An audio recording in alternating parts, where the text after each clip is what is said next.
आस्था news, पूर्ण समर्पण, संपूर्ण संरक्षण। प्रथम पूज्य प्रातस्मरणीय पूज्य सदगुरुदेव भगवान एवं स्वामी श्री रामभद्राचार्य जी महाराज के चरणों में कोटि कोटि दंडवत प्रणाम करते हुए स्थान के देवता श्री राधारमण सरकार एवं सभी मंडल पर विराजमान देवी देवताओं के चरणों में बारंबार प्रणाम करते हुए श्रीमद् भागवत महापुराण के माध्यम से इस राधारमण सरकार मंदिर प्रांगण में पधारे हुए समस्त महानुभाव एवं दिव्य दिव्य शक्तियों को श्रीमद् भागवत महापुराण के 6वें दिवस का ज्ञानपीठ की ओर से सादर जय श्री कृष्ण। विगत 5 महीने से भगवान के इस मंगलमय कथा को श्रवण करके श्री ठाकुर जी को प्राप्त करने के अथक प्रयासों में लीन हैं। आज वो अवसर हम सबको प्राप्त होने ही जा रहा है। मैया रुक्मणी के मनोरथों को पूर्ण करने के लिए प्रभु श्री हरि नारायण पधारते हैं और मैया रुक्मणी के मनोरथों को पूर्ण करते हैं। हम सब भी इस मंगलमयी कथा में प्रवेश करें उसके पहले अपने मन, वाणी और तन को शुद्ध करने के लिए भगवान के नाम का कीर्तन करें और बड़े भाव के साथ में क्या कहें।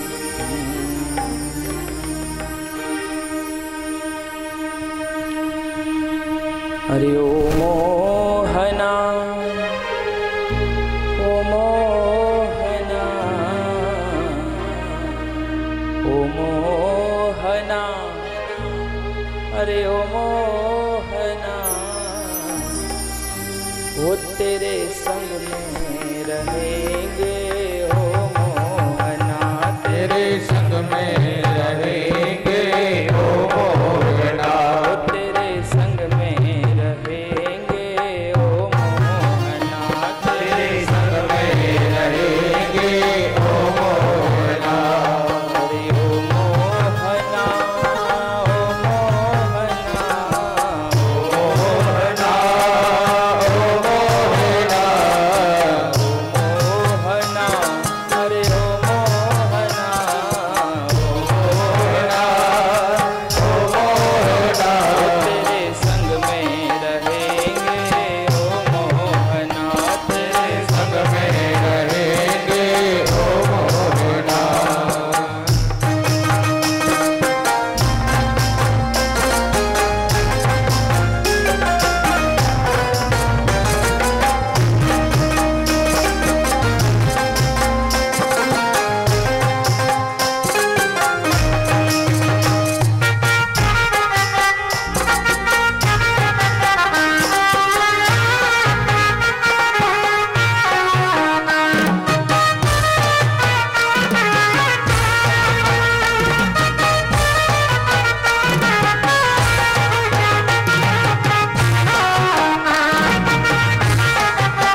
परमपिता परमात्मा श्री हरि नारायण की पावन कृपा के परिणाम स्वरूप हम सभी श्राद्ध पक्ष के पावन पर्व पर अपने पितरों की पुण्य स्मृति में आयोजित कछवा परिवार द्वारा यह श्रीमद् भागवत महापुराण के षष्ठम दिवस में प्रवेश करने जा रहे हैं। उस श्री हरि नारायण ने हम सब जीवों पर इस परिवार के माध्यम से बड़े ही विशेष अनुग्रह किया, जिसके माध्यम से हम सबको भगवान की इस परम मंगलमयी कथा को श्रवण करने का अवसर जो है प्राप्त हुआ। कृपा तो उस नारायण की ही है। अब चाहे हमें अनुभव हो चाहे न हो, जब तक वो नारायण जीव पर अनुग्रह नहीं करते, वो परमात्मा जीव पर अनुग्रह नहीं करते, कदाचित भी मानव जीवन में सत्संग की प्राप्ति सुलभ नहीं बताई गई है। परंतु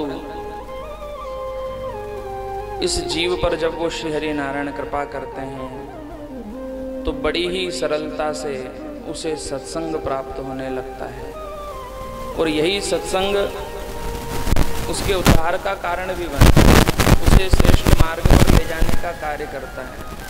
श्रेष्ठ संगति ही जीव को श्रेष्ठ मार्ग पर प्रदर्शित करती है और कुसंगति जीव के विनाश का कारण बनती है। ऐसा हमने पूर्व की कथा में श्रवण किया। कल परमपिता परमात्मा श्री हरि नारायण ने गोवर्धन नाथ बन करके समस्त ब्रजवासियों पर कृपा करी। सारे ब्रजवासी तो उस इंद्र का पूजन करना चाहते थे, क्योंकि सबको लालच था और सब लालच में आकर के इंद्र का पूजन करना चाहते थे। पर भगवान ने बताया कि जब हम किसी देव कार्य के लिए चले तो मन में लालसा नहीं होना चाहिए। यदि पूजन करना है तो हमें तो गिरिराज जी महाराज का पूजन करना पड़ेगा। सारे गोप ग्वाल श्री ठाकुर जी महाराज की बात से सहमत होते हैं। कन्हैया बात तो सही है, क्यों नहीं चल करके गिरिराज जी का ही पूजन करें। सब मिलकर के गिरिराज जी महाराज का पूजन ही करने लगे थे कि नारद जी ने जाकर के इंद्र को भड़काया। अरे महाराज इंद्र, तुम तो अपने आप को स्वर्ग के राजा कहते हो, और वहां पर छोटे से बालक के कहने से सारे ब्रजवासियों ने पत्थर पूज दिए। गिरिराज जी महाराज क्या है? पत्थर ही तो है। इसके पहले जब तक भगवान ने नहीं पूछा,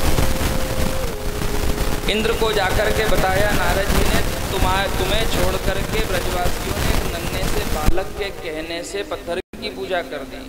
इंद्र ने कहा, बोले मुझे भी चलकर देखना चाहिए। जाकर जब देखा तो सारे ब्रजवासी श्री गिरिराज जी महाराज का पूजन कर रहे हैं। भगवान ने अपने ही अंतर हृदय से एक छवि प्रकट करी और श्री गिरिराज जी महाराज के अंदर प्रवेश कराया।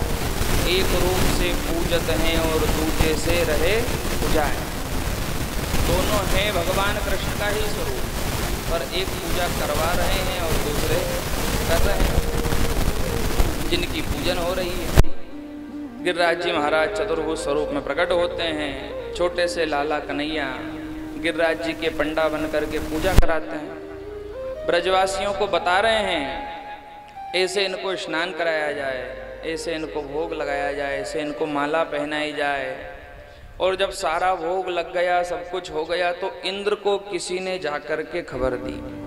महाराज इंद्र को जाकर के सूचना दी नारद जी द्वारा कि एक छोटे से बालक के कहने पर ब्रजवासियों ने पर्वत को पूज दिया है।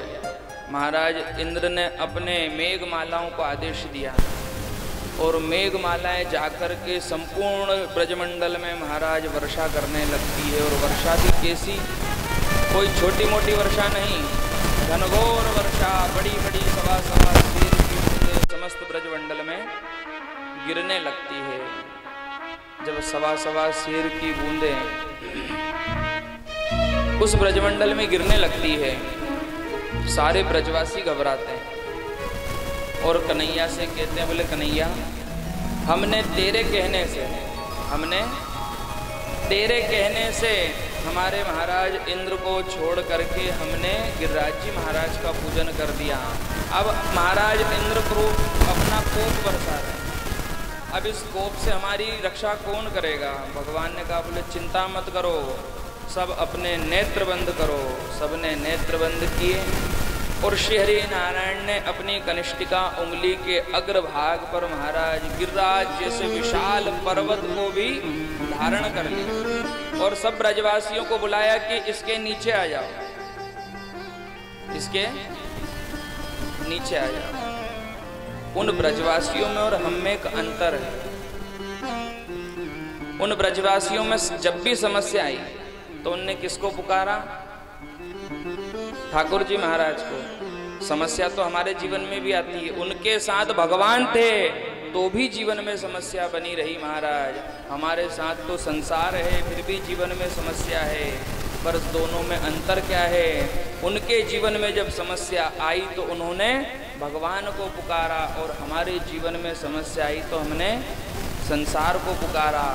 ध्यान रखना, जीवन में सब समस्या आवे तो काका जी बाद में, मामा जी बाद में, फूफा जी बाद में, ब्याई जी बाद में, बस एक ही भाव रखना, गिरिराज धरणे प्रभु तुम्हारी शरण, गिरिराज धरणे प्रभु तुम्हारी शरण, गिरिराज धरणे प्रभु तुम्हारी शरण, गिरिराज धरणे प्रभु तुम्हारी शरण, आयो तुम्हारी शरण प्रभु तुम्हारी शरण, आयो तुम्हारी शरण प्रभु तुम्हारी शरण, गिरिराज धरणे प्रभु तुम्हारी शरण,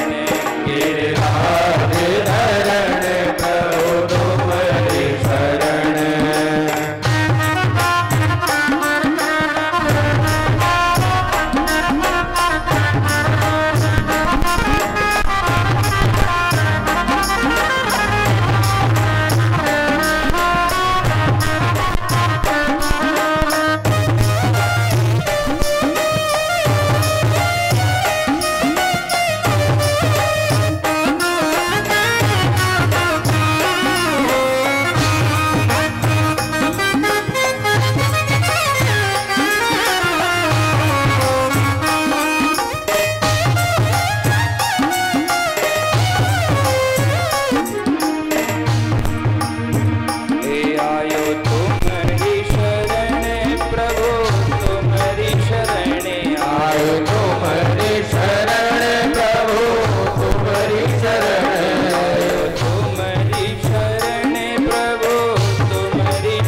अरे गिरिराज धरणे प्रभु तुम्हारी शरण। भगवान ने संकेत किया कि जीवन में यदि पहाड़ जैसी समस्या भी आ जाए, गिरिराज पर्वत कितनी बड़ी समस्या थी, वर्षा हो रही थी और महाराज सारा ब्रजमंडल जलमग्न होने लगा था और सामने पहाड़ है, घनघोर वर्षा हो तो पहाड़ पे चढ़ने पर खतरा ही रहता है।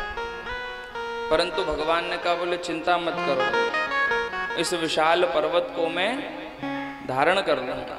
विशाल पर्वत को धारण कर लिया और सारे ब्रजवासियों को अंदर बुलाया।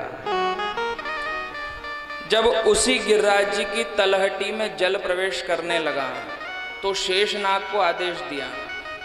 शेषनाग ने आकर के चारों तरफ से बाउंड्री बना दी ताकि जल अंदर नहीं आ सके। अपनी कनिष्ठिका उंगली के अग्रभाग पर श्री ठाकुर जी महाराज गिरिराज पर्वत को धारण किए हुए खड़े हैं और समस्त ब्रजवासी अपना अपना प्रयास लगा रहे हैं, टेका लगा करके कि हम भी कोई मदद कर दें।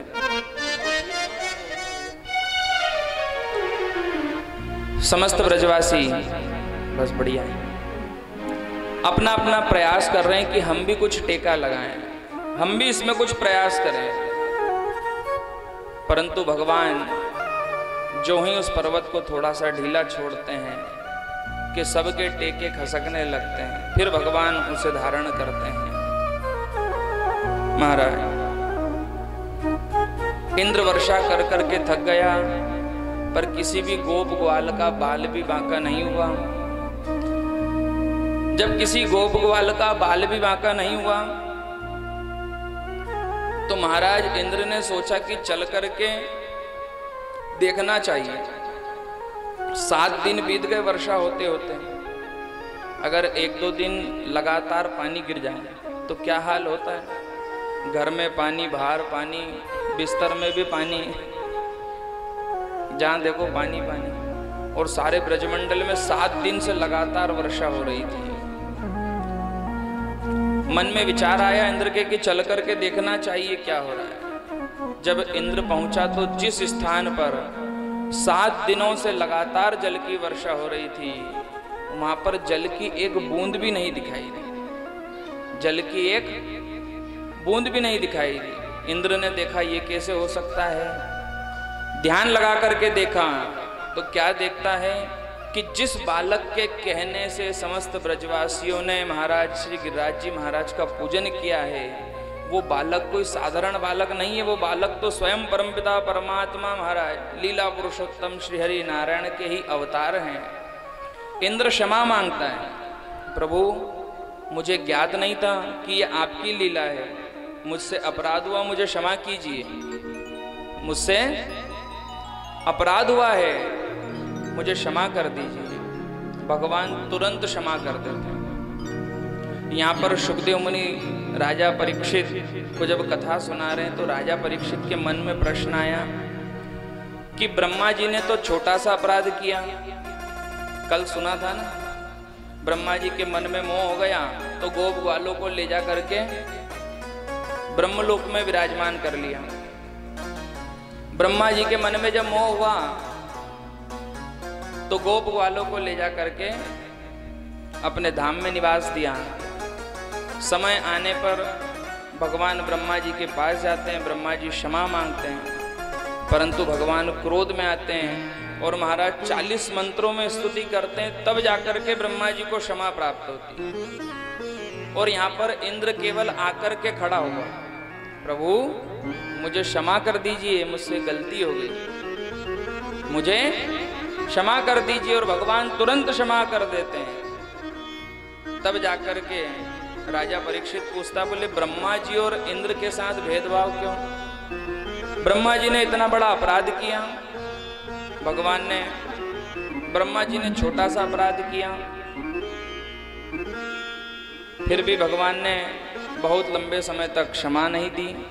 और इंद्र ने तो इतना बड़ा अपराध किया, फिर भी भगवान ने तुरंत ही क्षमा कर दिया। इसका कारण क्या है?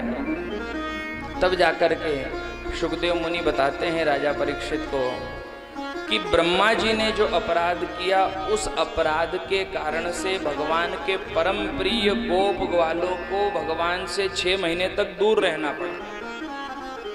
भगवान से 6 महीने तक दूर रहना पड़ा। परंतु महाराज इंद्र ने जो अपराध किया, उस अपराध के कारण से 7 दिन तक गोप ग्वाल भगवान के निकट निवास करते रहे। उन परम प्रिय गोप ग्वालों के निकट निवास करने के कारण ही भगवान ने इंद्र को तुरंत क्षमा कर दिया। इंद्र आया, प्रार्थना करी और तुरंत ही क्षमा कर दिया। महाराज समय पूर्ण हुआ, सारे गोप ग्वालों को भगवान ने कहा, बोले भैया आप सबको यहाँ से बाहर जाना चाहिए, 7 दिन हो गए, वर्षा भी बंद हो चुकी है। सारे गोप ग्वाल पूछने लगे, बोले कन्हैया एक बात बता, 7 दिन से वर्षा हो रही है, सारा ब्रजमंडल तो डूब गया होगा, अब जाएं तो कहाँ जाएं? जाने के लिए, रहने के लिए बचा ही क्या होगा? भगवान कहते हैं एक बार बाहर निकल कर तो देखिए। जो ही सारे गोप ग्वाल उस गिरिराज जी महाराज की तलहटी में से बाहर निकलते हैं तो क्या देखते हैं कि जिस स्थान पर 7 दिनों से भारी वर्षा हो रही थी, उस स्थान पर जल की बूंद भी नहीं दिखाई देती। सारे गोप ग्वाल कन्हैया से पूछते हैं, बोले कन्हैया ये सारा जल कहाँ गया? भगवान सरल स्वभाव में कहते हैं, तुमने गिरिराज जी को भोजन तो खूब कराया, पर जल की व्यवस्था तो किसी ने करी नहीं। गिरिराज जी महाराज को भोजन तो खूब करा दिया, पर जल की व्यवस्था तो करी नहीं, इसलिए गिरिराज जी सारा ही जल ग्रहण कर गए। मतलब इंद्र ने कोप की वृष्टि नहीं करी। भगवान कहते मैं तो पहले ही कहता था तुम गोप ग्वालों को कि महाराज इंद्र कोप कर ही नहीं सकता, हमारे वास्तविक देव तो ये परमपिता श्री गिरिराज जी महाराज ही हैं।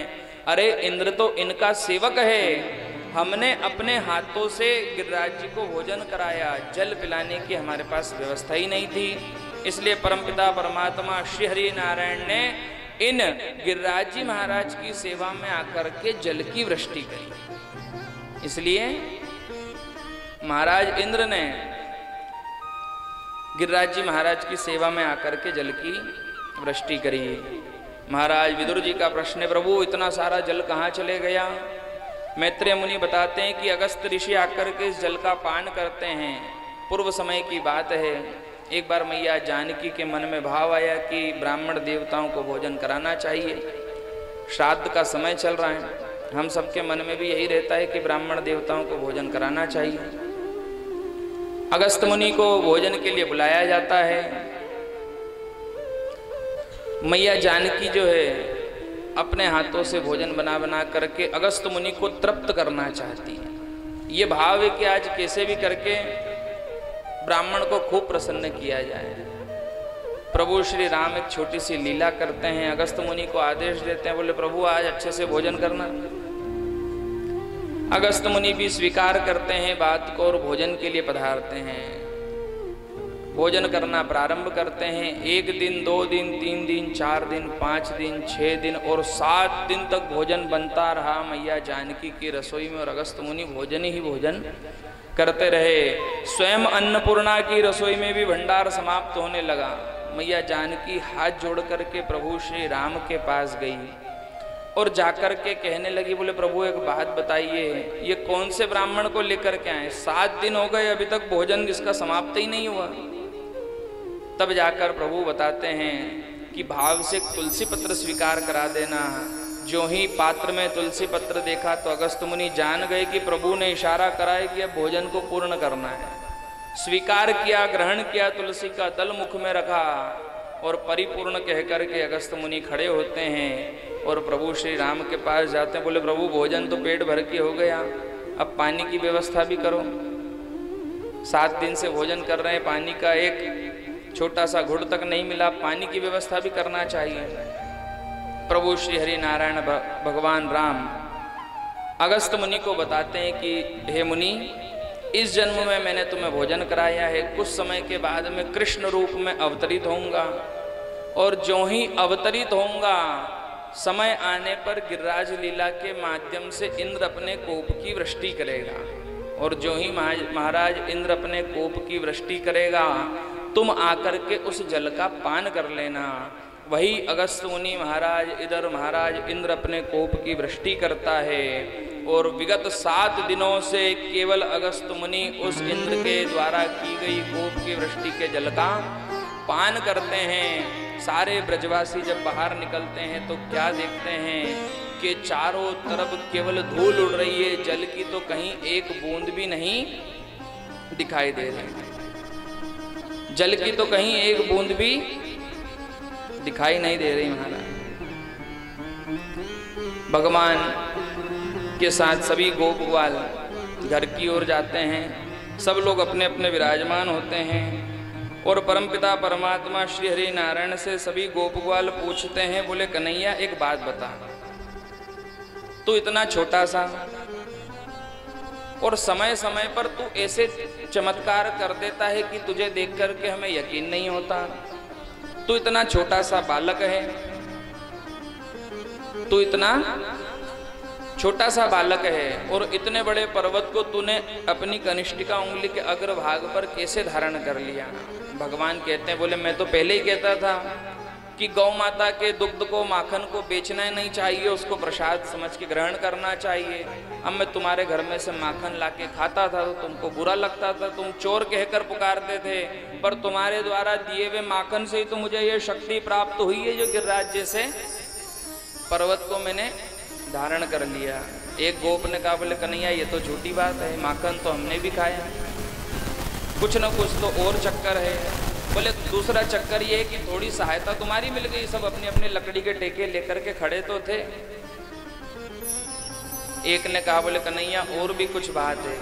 तो भगवान कहते हैं, बोले वास्तविकता क्या है मैं तुम्हें बताता हूँ कि कछु माखन को बले बड़ियो और कछु गोपन करी सहाय और श्री राधा जी की कृपा से मैंने गिरवर लियो उठाए। भगवान क्या कह रहे हैं कि जब मैंने गिरिराज पर्वत को उठाया तो मेरे नेत्र जो हैं वो किशोरी जी से जाकर के मिल गए, उनके नेत्र से मुझे बल प्राप्त होते रहा और उस बल के माध्यम से मैंने इस गिरिराज पर्वत को धारण कर लिया। यहाँ पर भी भगवान ने संकेत करा कि बड़े से बड़ा कार्य भी कर दो तो उसका श्रेय लेने की इच्छा मत रखो। बड़े से बड़ा काम भी यदि हमसे हो जावे, चाहे धर्म का हो, चाहे किसी भी प्रकार का हो, चाहे कोई विवाह उत्सव यज्ञ आदि हो, तो उसका श्रेय हमें प्राप्त करने की इच्छा नहीं करना चाहिए, क्योंकि श्रेय प्राप्ति की इच्छा में जीव से बड़े बड़े अपराध हो जाया करते हैं, किसी अन्य जीव का अपमान हो जाया करता है। इसलिए भगवान बता रहे हैं कि मैंने नहीं उठाया, तुमने मुझे माखन खिलाया, उस माखन की शक्ति ने काम करा। तुम सब वहां पर टेका लेकर के खड़े थे, इसलिए उस टेके ने काम करा। और ज्यादा नहीं तो बोले मेरी दृष्टि श्री किशोरी जी से मिल गई तो उस दृष्टि के माध्यम से मुझे बल प्राप्त हुआ, जिसके कारण से मैंने इस पर्वत को धारण करा। परमपिता परमात्मा जीव पर जब कृपा करते हैं तब ही जीव को इस प्रकार के भाव निर्मित होते हैं, अन्यथा कलयुग का समय है, श्रेष्ठ कार्य में धन खर्च करने की अपेक्षा हम अन्यत्र स्थान पर धन खर्च करना ज़्यादा श्रेष्ठ समझते हैं। अन्य कोई जन्मदिन आ जावे तो बड़ी बड़ी पार्टियां हो जाती है, अन्य कोई उत्साह विवाह, कोई दूसरा कोई कार्य हो तो उसमें बहुत सारा, परंतु जब धर्म की बात आती है महाराज तो हमारा मन थोड़ा सा छोटा हो जाया करता है। यह शास्त्र में बताता है कि जीव को अपने मन को बड़ा रखना चाहिए, क्योंकि पहले दिन की कथा से हम सुनते आ रहे हैं कि धर्म के 3 चरण तो टूट चुके हैं। हम सभी सत्य के माध्यम से धर्म करना चाहेंगे तो होगा ही नहीं, हम सभी तप के माध्यम से धर्म करना चाहेंगे तो होगा ही नहीं, हम सभी यदि व्रत के माध्यम से धर्म करना चाहेंगे तो भी ये धर्म थोड़ा सा कमजोर पड़ जाएगा। परंतु दान ही एकमात्र ऐसा साधन है, अपने कमाए हुए धन में से कुछ धन यदि सत्कार्य में लगा दिया जाता है तो ये धर्म पुष्ट होकर के इस धर्म की जय जयकार होने लगती है। और जब धर्म की जय जयकार होती है तभी तो अधर्म का नाश होता है। कथा में आखिरी में या जब भी आरती करते हैं तो बोलते हैं ना, धर्म की जय हो, और अधर्म का प्राणियों में और विश्व का, ये इसका क्रम बना हुआ है। जब धर्म की जय जयकार होगी, आज कछवा परिवार के मन में संकल्प आया है, कई और लोगों के मन में भी संकल्प अभी थोड़ा थोड़ा चल रहा है कि साहब हमको भी कुछ करना चाहिए। एक संकल्प तो हमको एक पहले दिन ही इधर साइड में बिठा के आंटी जी से मिल गया। तो कहीं ना कहीं मन में संकल्प पनपते रहते हैं, संकल्प चलते रहते हैं। तो धर्म के कार्य से संकल्प की प्राप्ति होती है। कछवा परिवार ने श्रेष्ठ संकल्प करा, इस संकल्प को देख करके और भी कई जीवों के मन में संकल्प आए, तो वो परमपिता परमात्मा संकल्प तो पूरे करने के लिए तैयार है, लेकिन थोड़ा सा हमको अपने स्वभाव को बदलना पड़ेगा। जीवन में धर्म की प्रवृत्ति बनानी पड़ेगी। प्रत्येक दिन कहीं न कहीं उस परमात्मा के नाम का स्मरण करना पड़ेगा। अगर अन्य कोई साधन में उलझना चाहेंगे, ध्यान रखना, अगर और कोई साधन करके उस परमात्मा को प्राप्त करना चाहोगे तो थोड़ा सा कठिन हो जाएगा। जिन गोप ग्वालों की आप कथा सुन रहे हो, जिन गोपियों की आप कथा सुन रहे हो, महारास में भगवान रात भर नाचते रहे, और रात भी कितनी लंबी, 6 महीने तक सो जाओ इतनी लंबी रात। शरद पूर्णिमा की रात्रि की अवधि जब महारास का समय था तो कितने बड़ी थी वो अवधि, 6 महीने जितनी बड़ी अवधि। और इतनी बड़ी रात्रि में यदि शयन करने को मिल जाए तो कितना आराम मिले। इतनी लंबी रात तक भगवान उन गोपियों के साथ में महारास में नृत्य करते रहे, जबकि न कोई वेद मंत्र जानती थी, न कोई तप तपस्या जानती थी, न कोई यज्ञ अनुष्ठान जानती थी। केवल मन में उस कन्हैया के नाम का स्मरण बना रहता था। इसीलिए तो संतों ने कहा है कि अन्य किसी कलत्र में नहीं पड़ना चाहिए। पुरानी कहावत है ना, योगी कहे तो योग कर, तपसी कहे तप से मरो, पंडित कहे तो यज्ञ कर, साधु कहे तीर्थ करो। जब आयु ही हो जाएगी तो तीर्थ कैसे कर पाएंगे। कोरोना काल चालू हो गया था, कैसे जाएं तीर्थ। आज भी कहीं ना कहीं संकट है ही सरी विश्व भर में। योग हम कर नहीं सकते, संसार में जीवन प्राप्त हुआ है तो तब हमारे बस का है नहीं। यज्ञ अनुष्ठान करने की बात आएगी तो औपचारिकताओं मात्र में छोटे मोटे हम अनुष्ठान को निभा सकते हैं, पर अगर एक यज्ञ भी विस्तार पूर्वक करना हो पूर्ण विधान से तो हमारे बस की बात नहीं है। भोग कदाचित भी श्रेष्ठ बताया नहीं गया है, परंतु कहावत में तो कहा गया है कि योगी कहे तो योग कर, तपसी कहे तप से मरो, पंडित कहे तो यज्ञ कर, साधु कहे तीर्थ करो, और भोगी कहे तू भोग कर रे, भोग मिलता भाग से, और त्यागी कहे तू त्याग दे रे, भोग को वैराग से। पर विचार करो, अल्प तो अवधि जीव की, और तामे भी बहुत सोच मोच, करीबे को बहुत है पर कहाँ कहाँ कीजिए। क्या क्या करने जाओगे। भगवान ने उनकी तरफ से कितनी आयु दी है, 100 वर्ष की आयु दी। भगवान ने हमको कितनी आयु दी। अब कौन कौन रजिस्ट्रेशन करा के आया है कि 100 वर्ष के बाद में ही टिकट कटेगा, कोई भरोसा है क्या? नहीं है। अपन ऐसा समझ लो कि हमारे आधार कार्ड में ऐसा लिखा है कि हम सब 100 साल तक जिएंगे, एक्सपायरी डेट हमारी 100 साल है। अगर हम 100 साल तक भी जीवित रहते हैं, उसमें से भी 50 तो खाने और सोने में ही चले जाएंगे। रोज रात को 10 घंटे सो जाते होंगे। अब अगर 100 साल की आयु है तो 50 तो खाने और सोने में ही चले गए। 1-1.5 घंटा 2 घंटा भोजन पानी का निकाल दो और 10 घंटा सोना, और कोई कोई तो दिन में भी 2-4 घंटा सो जाए तो उसके 1.5 निकाल दें। पर अपन ज़्यादा नहीं तो कम से कम संपूर्ण दिवस में से 12 घंटे हमारे व्यर्थ हैं, जो अचेतन अवस्था के 100 वर्ष की आयु है, उसमें से 50 साल खाने और सोने में चले जाएंगे, और प्रारंभ के 10-12 साल बालपने में बीत जाएंगे। बैठते ना आगे छोटे छोटे बच्चे, उनको क्या लेना देना कथा से। आप बैठे हैं तो वो बैठे हैं, आप खड़े हो जाओगे तो वो भी खड़े हो जाएंगे। क्या कथा चल रही है, क्या सुनाया जा रहा है, उनके कोई बस की बात नहीं। और पीछे के 10-12 साल वृद्धावस्था के निकाल दो, जब ये साउंड की आवाज भी कान में नहीं जाएगी। भाई कभी कभी तो मशीन काम कर जाए, पर एक स्थिति ऐसी भी बन जाए कि अब तो सुनाई नहीं देती है, भले मशीन भी लगा ली, तो फिर जब ये सत्संग अंदर जाएगा ही नहीं तो फिर क्या करोगे। तो अल्प तो अवधि जीव की और तामे भी बहुत सोच पोच, करीबे को बहुत है पर कहाँ कहाँ कीजिए। काव्य की कला अनंत और छंद के हैं बंद बहु, राग तो रसीले रस कहाँ कहाँ लीजिए। पुराणन को पार नहीं और वेदन को अंत नहीं, वाणी तो अनंत है रस कहाँ कहाँ कीजिए। तो 100 बातन की एक बात, ज्यादा कुछ करने की जरूरत नहीं है, तो 100 बातन की एक बात और तुलसी बताए जात कि जो चाहो कल्याण तो बस राम नाम बोलो मने हरे राम बोलो रे राम नाम बोलो मन हरे राम बोलो रे नाम बोलो मन हरे राम बोलो रे राम नाम बोलो मने हरे राम बोलो रे राम नाम हरे राम बोलो रे राम नाम बोलो मन हरे राम बोलो रे।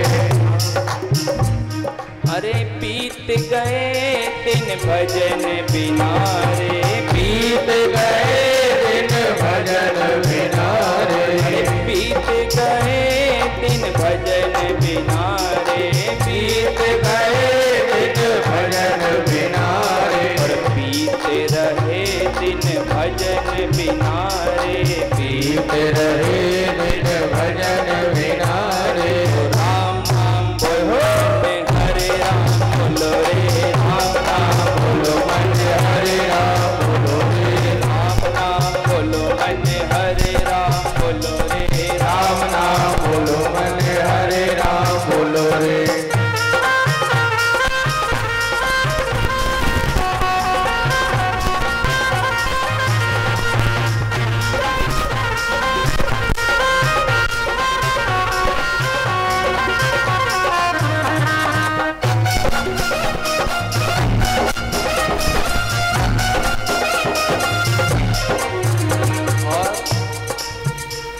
अरे किसी किसी के बीत गए हैं, किसी किसी के बीत रहे हैं, अरे किसी किसी के बीत गए हैं, किसी किसी के बीत गए हैं, पर किसी किसी के बीत रहे हैं, किसी किसी के बीत रहे हैं। अरे बीत रहे वो भजन करो रे, बीत रहे तो भजन करो रे। अरे राम नाम बोलो मन हरे राम बोलो रे राम नाम बोलो मन हरे राम बोलो रे राम नाम बोलो मन हरे राम बोलो रे राम नाम बोलो मन हरे राम बोलो रे राम नाम बोलो मन हरे राम बोलो रे राम नाम बोलो मन हरे राम बोलो रे राम नाम बोलो मन हरे राम बोलो रे राम नाम बोलो मन हरे राम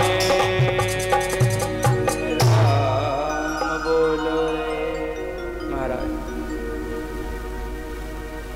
जब भी कोई सत्संगी का दर्शन हो जाए, कोई भगवान का भगत मिल जाए, मुख पर मुस्कान मिल जाए, माथे पर तिलक मिल जाए, तो झुक करके क्या बोलना, राम राम। एक बार नहीं, कितनी बार बोलना, राम राम। कितने लोगों को पता है कि 2 बार ही क्यों बोला जाता है? 3 बार भी तो बोल सकते हैं राम राम राम, 1 बार भी तो बोल सकते हैं राम। होता है ना कई लोग जिनको भगवान ने थोड़ी सी ज्यादा चाबी भर के भेजी, वो गाड़ी पे चलते चलते एक बार ही बोलते भैया राम, ऐसे निकलते ना कई मंदिर के सामने से।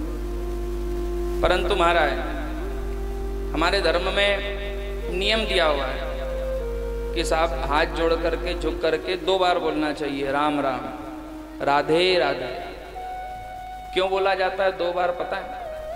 इस राम नाम की विशेषता है कि केवल 2 बार उच्चारण करने से ही 108 नाम की पूरी माला करने का हमको फल प्राप्त होता है। कितनी बार उच्चारण करने से?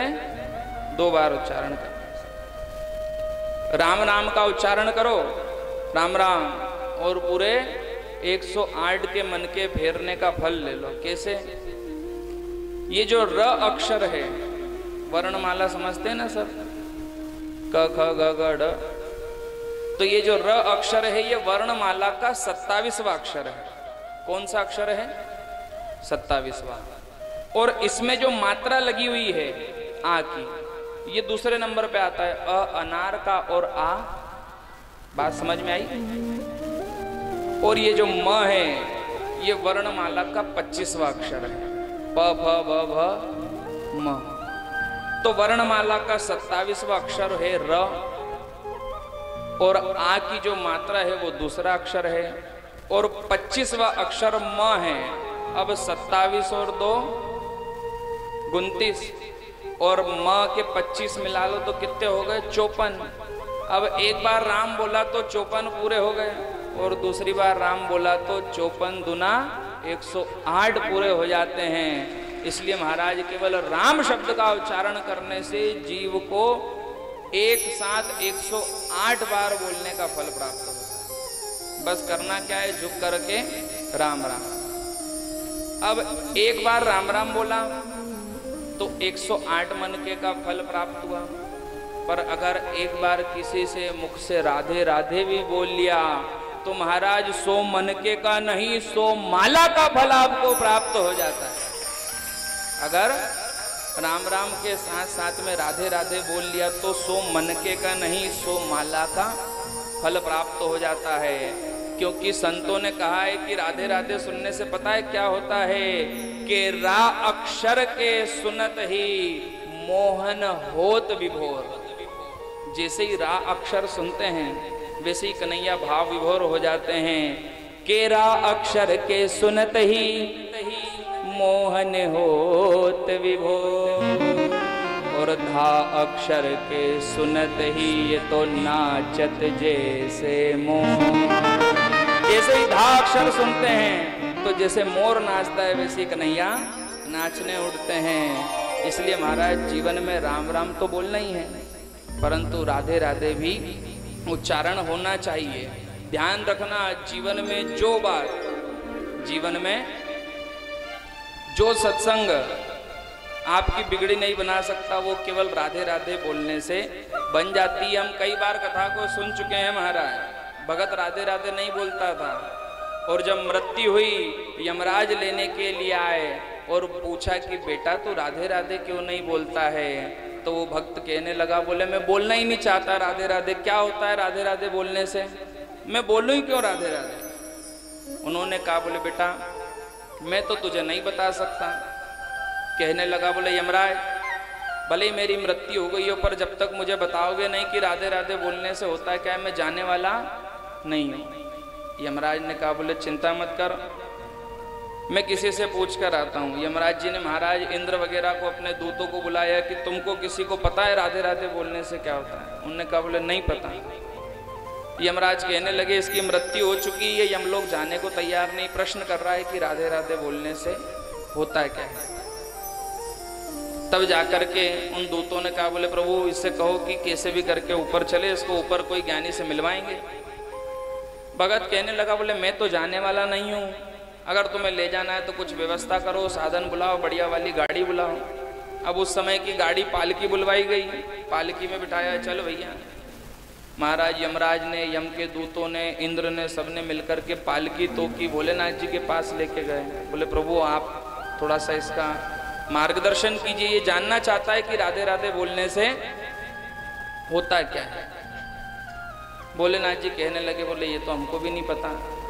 वो भगत पालकी में से निकल के बोला, नहीं पता तो लग जाओ पालकी में। भोलेनाथ जी भी लग गए, ब्रह्मा के पास लेके गए, ब्रह्मा भी नहीं बता पाए। और जब विष्णु के पास लेके गए तो भगवान नारायण ने जानने की इच्छा रखी, ये कौन दिव्य जीव है जिसको यमराज, इंद्र, ब्रह्मा, शिव पालकी में बिठा करके ला रहे हैं। भगवान प्रणाम करने वाले थे कि सबने मना किया, बोले प्रभु प्रणाम मत करो, ये कोई पागल बैठा है पालकी में जो जानना चाहता है कि राधे राधे बोलने से होता क्या है। महाराज भगवान नारायण बताने लगे, अरे मूर्ख तुझे अभी भी समझ में नहीं आया, तूने जीवन भर पाप किया, तेरी दुर्गति होने वाली थी। इस राधे राधे का चमत्कार ये है कि तेरे जैसे दुष्ट जीव को भी स्वयं ब्रह्मा, यम, इंद्र आदि भगवान शिव पालकी में बिठा करके मेरे पास लेकर के आए। तूने अपने जीवन में कभी पुण्य किया नहीं और राधे राधे बोलने से यही जीव तुझे मेरे पास बिठा करके लेके आए हैं। ध्यान रखना, जीवन में जो कोई नाम काम नहीं बना सकता वो श्री किशोरी जी का नाम हमारे जीवन का काम बना सकता है। क्योंकि संतों ने क्या कहा है कि राधे राधे बोले रे बंदे, क्या लागे तेरा मोल रे। राधे राधे बोले रे बंदे, क्या लागे तेरा मोल रे।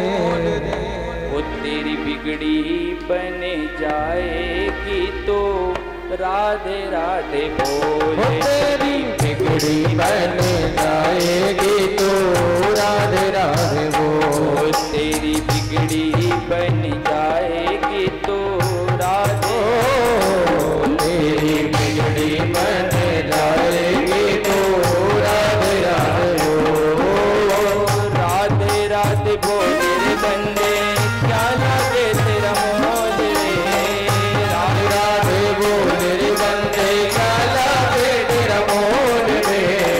राधे राधे बोले रे बंदे, क्या लागे तेरा मोल रे।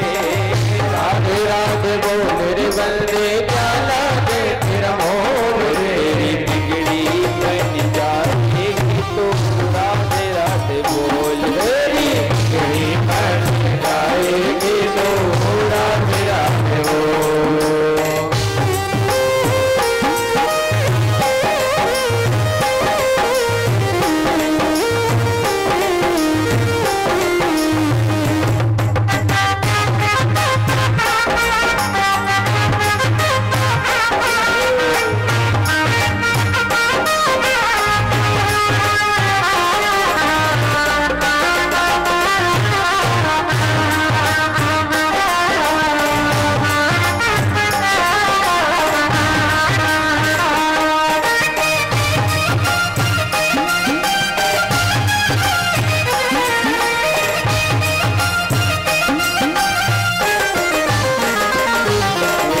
राधे राधे नाम ये बंदे जिसने प्रेम से गाया। राधे राधे नाम ये बंदे ने प्रेम से गाया। ओ राधे राधे नाम ये बंदे जिसने प्रेम से गाया। राधे राधे नाम ये बंदे जिसने प्रेम से गाया। और उसको श्री राधा रानी ने अपने धाम बुलाया। उसको श्री राधा रानी ने अपने धाम बुलाया।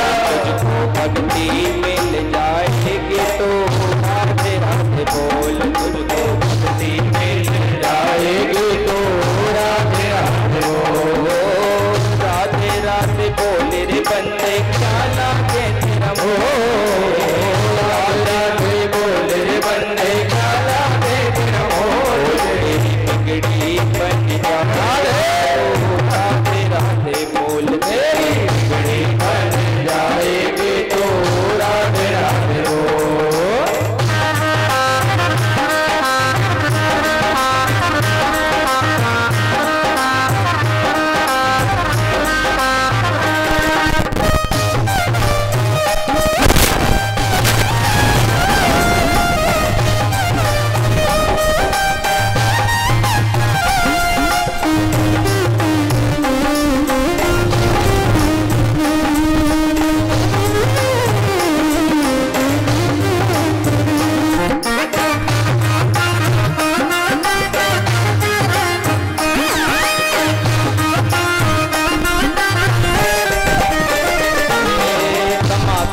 कर दौलत तूने भर ली खूब तिजोरी।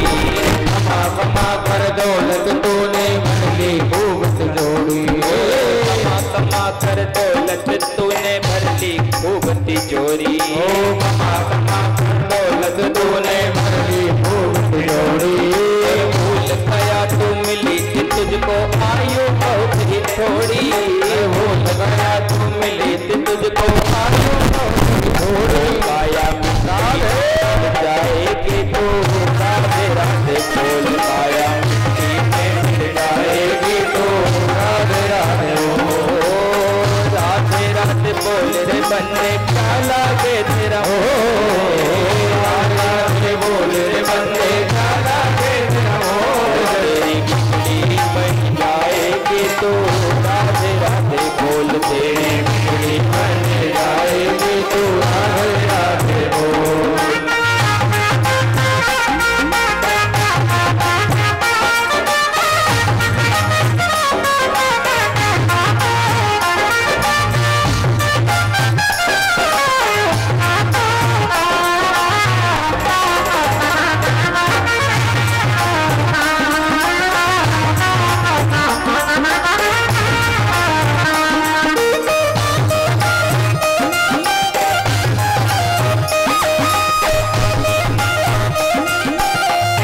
गवाया, विषय भोग को पाकर तूने इसको बनवाया। आया मिट्टी हार है तो राधे राधे बोल, आया मिट्टी में मिट जाएगी तो राधे राधे बोल। राधे राधे बोल रे बंदे, क्या लागे तेरा मोल रे। राधे राधे बोल रे बंदे, क्या लागे तेरा मोल रे। राधे राधे बोल रे बंदे, क्या लागे तेरा मोल रे। राधे राधे बोल रे बंदे, क्या लागे तेरा मोल रे। बिगड़ी बन जाएगी राधे राधे बोल, तेरी बिगड़ी बन जाएगी तो राधे राधे बोल। तेरी बिगड़ी बन जाएगी तो राधे राधे बोल, तेरी बिगड़ी बन जाएगी तो राधे राधे बोल। तेरी बिगड़ी बन जाएगी तो राधे राधे बोल, तेरी बिगड़ी बन जाएगी तो राधे राधे बोल। तू राधे राधे बोल, तू राधे राधे बोल। वो तेरी बिगड़ी बन जाएगी तो तू राधे राधे। ध्यान रखना, ये भगवान के नाम की विशेषता है कि स्मरण मात्र से भी पवित्र कर देता है। हाँ, नाचने के बाद जब तक थोड़ी देर में बात नहीं करे, जब तक सूझ नहीं पड़े, ये नाम मात्र की विशेषता है कि जीव को स्मरण से भी पवित्र कर देता है। आप सबने देखा होगा जब किसी की मृत्यु हो जाती है, आज भगवान के विवाह का प्रसंग है पर बताना भी जरूरी है ताकि कहीं के बाद एक आदमी के भी दिमाग में बैठ गई तो हमारे अंकल जी, कौन से अंकल जी, आपको क्लियर हो जाए, इसलिए बताता हूँ। चौहान साहब जो मुहिम चलाते हैं वो मुहिम सफल हो जाएगी। क्या मुहिम चलाते हैं अभी आपके बात समझ में आएगी। मुहिम कुछ ऐसी है कि आप सबने देखा होगा कि जब किसी जीव की मृत्यु हो जाती है तो उसको नहलाकर श्रृंगार करा जाता है, तैयार करा जाता है, जैसा उसका अच्छा लगता हो वैसा कपड़ा पहनाते हैं, चंदन माला टिकी और तुलसी दल और पवित्र करते हैं। और जो सब जाने वाले रहते हैं वो तैयार होके जाते हैं नहा के, वो क्या करते हैं, बिना नहाए पहुंच जाते हैं। रात को कहीं सूचना है कि गए मामा जी, सुबह निपटा के ही नहाएंगे, पहुंच गए बिना नहाए। अब जो निपटा उसको तो नहलाया गया। क्यों नहलाया गया? क्योंकि वो भगवान का नाम नहीं ले सकते। बात को समझना, जो मर चुका है, जिसकी मृत्यु हो चुकी है, उसको स्नान कराया जाता है। क्यों? क्योंकि वो भगवान का नाम नहीं ले सकता।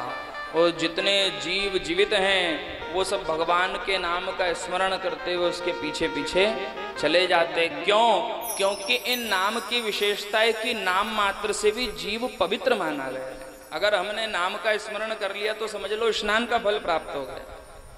कई लोग पुराने ऐसे है ना, स्नान करते समय गंगा महारानी की जय, हर हर गंगे, तो हर हर गंगे बोल करके पानी डाल दिया, समझो गंगा का फल प्राप्त हो गया। जमुना महारानी की जय, तीर्थों की जय जयकार करते हुए स्नान करना चाहिए।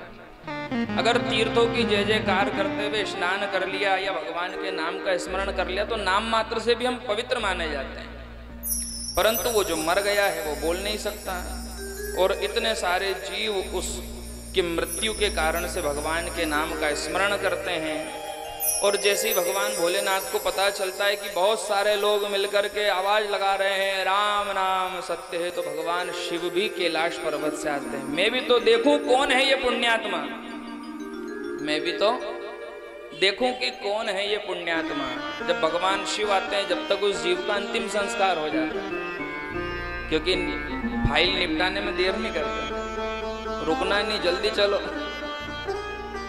जब तक भगवान भोलेनाथ आए जब तक तो हमने जला दी। और जब भगवान शिव को पता चलता है कि यही वो जीव है जिसके कारण से हजारों लोगों ने, हजारों भक्तों ने मेरे राम के नाम का स्मरण किया है, तो भगवान शिव फिर उस जीव के भस्म को अपने शरीर पर अंगीकार कर लिया करते हैं। आप विचार करो, जिस जीव के कारण से कई लोगों ने भगवान के नाम का स्मरण करा, उसकी भस्म को जब शिव अंगीकार कर लिया करते हैं, तो जो जीव जीवित रहते हुए भगवान के नाम का स्मरण कर लेगा, उसको कौन स्वीकार नहीं करेगा।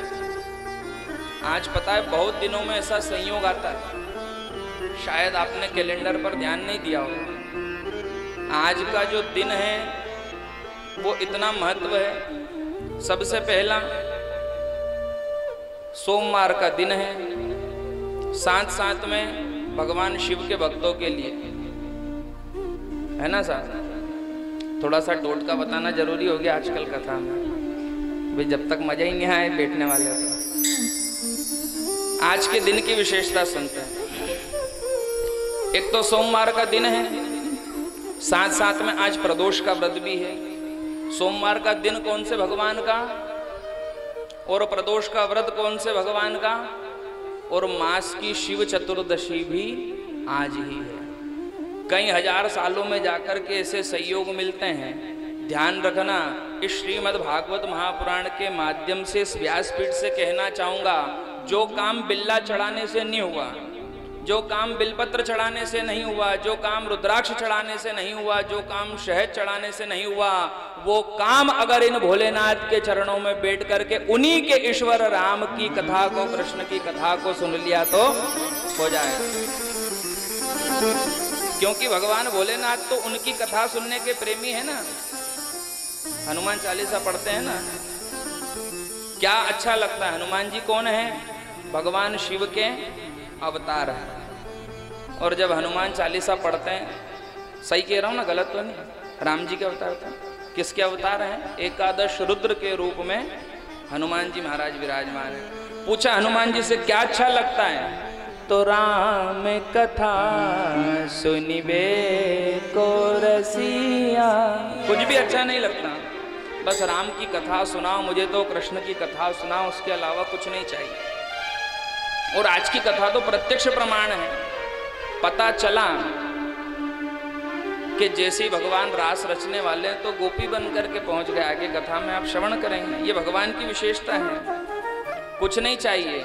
शिव जी के मंदिर में जाकर के श्री शिवाय नमस्तुभ्यम, ओम नमः शिवाय और कौन कौन से मंत्र हैं वो सब बोलो, चाहे मत बोलो, पर जय श्री कृष्णा और राम राम के नाम का उच्चारण हो गया तो वो भोलेनाथ वैसे भी जीव पर कृपा कर ही देते हैं, क्योंकि वो तो राम कथा सुनने के इच्छुक हैं। और अम्मा ऐसा एक बात बताऊं, कल जैसे पूज्य बाबूजी आए और उन्होंने हमारे दादाजी के बारे में जो भी कुछ कहा, तो हमको प्रसन्नता हुई या नहीं? अच्छा लगता है ना अपने घर के बड़ों के बारे में कोई अच्छा कहे तो। अब कोई आकर के हमको ये कहे महाराज जी आप तो बहुत अच्छे हो, गोलू भैया आप तो बहुत अच्छे हो, बहुत अच्छी कथा करते हो, तो उसमें क्या है। पर जब कोई हमारे घर के बड़ों की सत्कार करता है, उनको आदर देता है, उनको सम्मान देता है, उनकी पूछ परख करता है, तो हमको अपने आप संतुष्टि हो जाया करती कि साहब इनकी जय जय हो गई तो हमारी जय जय हो गई। वैसे ही भगवान शिव के मंदिर में जाकर के शिव की जय जयकार करने से अच्छा अगर राजा राम की, कृष्ण कन्हैया लाल की जय जयकार कर ली तो वैसे भी वो भोलेनाथ प्रसन्न हो जाया करते हैं। भगवान शिव की अवश्य ही उस जीव पर कृपा बनी रहती है। अब बात आती है जो मुहिम चल रही है उसकी। मुहिम ये चल रही है कि एक दिन में अगर हम सोचें कि खूब भजन कर लो रे, 7 दिन की कथा चल रही है, सुबह से माला लेके बैठो और दे घीस दो शाम तक माला, एक आदि मन का ही टूट जाए, उसका मोतीस तोड़ दो, तो क्या भगवान प्रकट हो जाएंगे?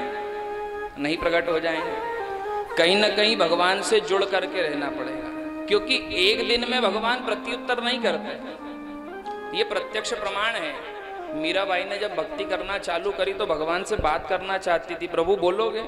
भगवान कुछ बोलते ही नहीं। कैसे बोल दें? प्रतिमाएं कोई बोलती है? नहीं बोलती। मीरा ने कहा कोई बात नहीं, आज बोलेगा तो आज, नहीं बोलेगा तो 2 दिन में बोलेगा। 2 दिन इंतजार करा, भगवान नहीं बोले। कोई बात नहीं, 2 दिन में नहीं बोला तो सप्ताह भर में तो बोलेगा। सप्ताह भर में भी नहीं बोलेगा, 1 सप्ताह में नहीं बोलेगा तो कोई बात नहीं, साल भर में बोलेगा। भगवान साल भर में भी नहीं बोले। कोई बात नहीं, 2 साल में बोलेगा। 2 साल तक इंतजार करती रही और इसी 2 वर्ष के बीच में मेवाड़ से पत्र आया कि अकाल पड़ गया, वर्षा नहीं हुई। तो मीराबाई ने पत्र खुद ने बाद में पढ़ा और पहले गोपाल जी के आगे दिखाया, बोले जरा पढ़कर सुना दो क्या लिखा है। तो भगवान बोल पड़े, बोले मीरा अकाल पड़ा है, हमें मदद के लिए जाना पड़ेगा। और भगवान मीराबाई को लेकर के उन अकाल में जो लोग त्रासदी में फंसे थे उनकी मदद करने के लिए चले हैं महाराज। यदि मन में भाव हो तो काष्ठ की प्रतिमा में से, पाषाण की प्रतिमा में से, धातु की प्रतिमा में से भी वो परमात्मा सचेतन होकर के बोलने लगता है, परंतु भाव तो बनाना पड़ेगा।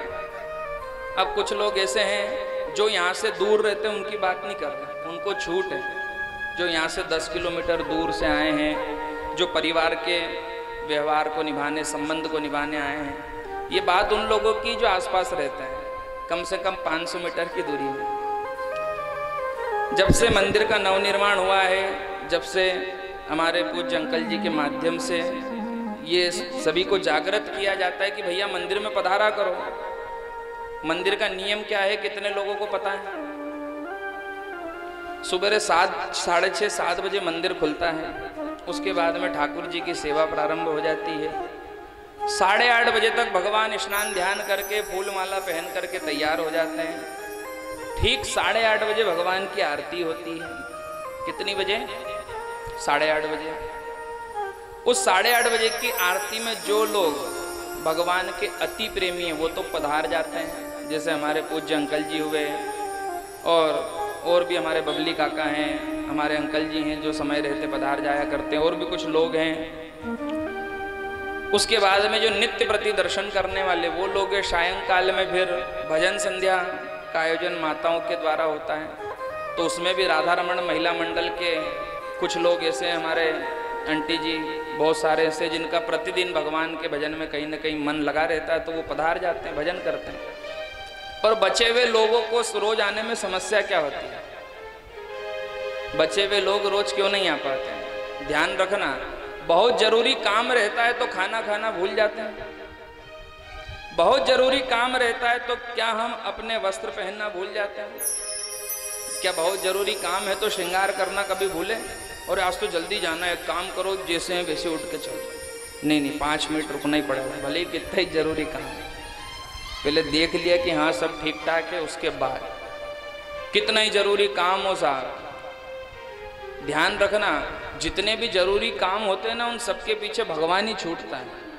जरूरी काम के पीछे आप भोजन करना नहीं छोड़ते, जरूरी काम के पीछे आप सोना नहीं छोड़ते, जरूरी काम के पीछे आप चाय पानी नाश्ता नहीं छोड़ते, और दवाई की तो पूछो मैं, दवाई तो छोड़ना ही नहीं है, साथ में लेके चलना। परंतु ध्यान रखना महाराज, अगर एक बार उस ठाकुर से जुड़ने का प्रयास करा तो मैं आपको विश्वास दिलाता हूं कि आपके जीवन की सारी समस्याओं का वो हरण कर लेगा। क्यों? क्योंकि जो रोज आता है उसको पहचानते हैं। ऐसा होता है ना, कभी कभी मिले तो समस्या आती है। अच्छा, मेरी बात पर विश्वास नहीं हो तो यहाँ की बात नहीं, किसी और मंदिर की बात करते हैं, जैसे कोई बड़ा महाकाल मंदिर हुआ या अन्य कोई बड़ा मंदिर। अब कुछ लोगों का नियम है जो रोज जाते हैं, बात समझ में आ रही है? कुछ लोगों का नियम है जो रोज मंदिर जाते हैं, चाहे पानी बरसे, चाहे कोरोना हो, चाहे कोरोना का बाप हो, हमको तो मंदिर के दर्शन करना ही है। नहीं मिलेंगे तो बाहर से करना है, शिखर के दर्शन करना है, पर कम से कम वो परमात्मा देख तो ले कि हाँ हाजिरी पूरी हुई। इतना सा मन में विचार, रोज मंदिर में जाते हैं। अब उनको पुजारी जी भी देख रहे हैं कि हाँ साहब ये तो रोज आ रहा है। अब रोज दर्शन करने जब जीव पधारता है तो कभी कभी ऐसा हुआ कि कोई उत्साह है और महाकाल मंदिर में खूब भीड़ पड़ रही है, जाने का रास्ता ही नहीं है, और पीछे लाइन में सबसे पीछे यही भगत लगा हुआ है जो रोज आता था। इतने में कहीं पुजारी जी ने पहचान लिया, अरे ये तो अपने रोज वाले हैं, बुलाओ इनको अंदर, ये तो भीड़ आ जाइए, बुला। अरे गुरुजी रुको, मैं व्यवस्था करता हूँ। कहीं इधर के रास्ते से, कहीं उधर के रास्ते से, और घुसेड़ के भगवान के सामने खड़ा कर दिया। आप विचार करो, जब एक साधारण मंदिर का पुजारी महाराज रोज जाने से पहचान करके हमको भगवान के समीप खड़ा कर देता है, तो जिसके लिए हम रोज आ रहे हैं क्या वो नहीं पहचानेगा? क्या जिसके लिए हम रोज पधार रहे हैं वो नहीं पहचानेगा? क्योंकि वहां भी आजकल ट्रैफिक बहुत है, लपक के ट्रैफिक चल रहा है, कई तो अभी तक पहुंचे ही नहीं है।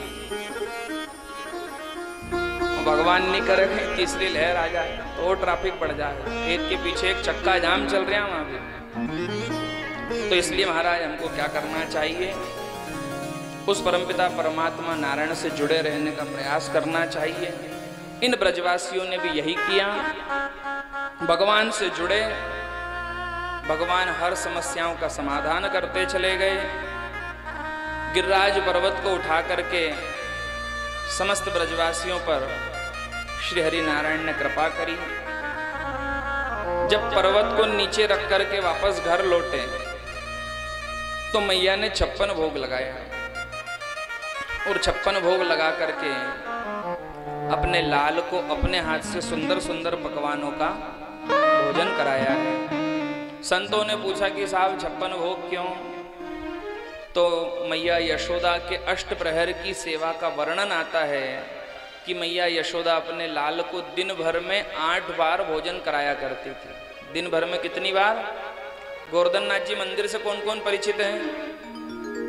बाबूजी जाते हैं, एक ही मिले गोवर्धन नाथ जी के भगत, एक पीछे भी भाई बैठे हैं। हाँ, आपने देखी होगी ना, अष्ट प्रहर की सेवा होती गोवर्धन नाथ जी मंदिर में। सुबह श्रृंगार के दर्शन अलग, मंगला के अलग, भोग के अलग, और फिर तो ऐसे 8 बार श्री ठाकुर जी महाराज की बाल स्वरूप में मैया यशोदा सेवा किया करती थी। और 7 दिन तक श्री ठाकुर जी गिरिराज पर्वत को धारण करके खड़े रहे महाराज। मैया यशोदा को सेवा करने का अवसर प्राप्त नहीं हुआ। तभी महाराज जब गिरिराज पर्वत को नीचे रखा है जो ही श्री ठाकुर जी ने, तो मैया यशोदा के मन में भाव आया कि क्यों न 7 दिन की सेवा एक साथ प्रस्तुत करी जाए। तो प्रत्येक दिन की 8 सेवा के हिसाब से 7 दिन के 56 भोग मैया यशोदा ने अपने हाथ से बना करके श्री ठाकुर जी के सामने प्रस्तुत किए।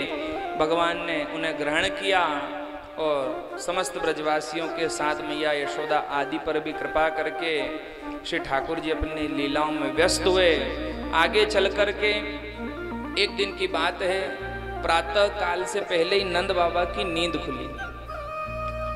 और जैसे ही नंद बाबा की नींद खुली तो नंद बाबा ने सोचा कि प्रातः काल का समय हो गया और उठ करके स्नान करने चले गए जमुना के जल में। सूर्योदय हुआ नहीं था।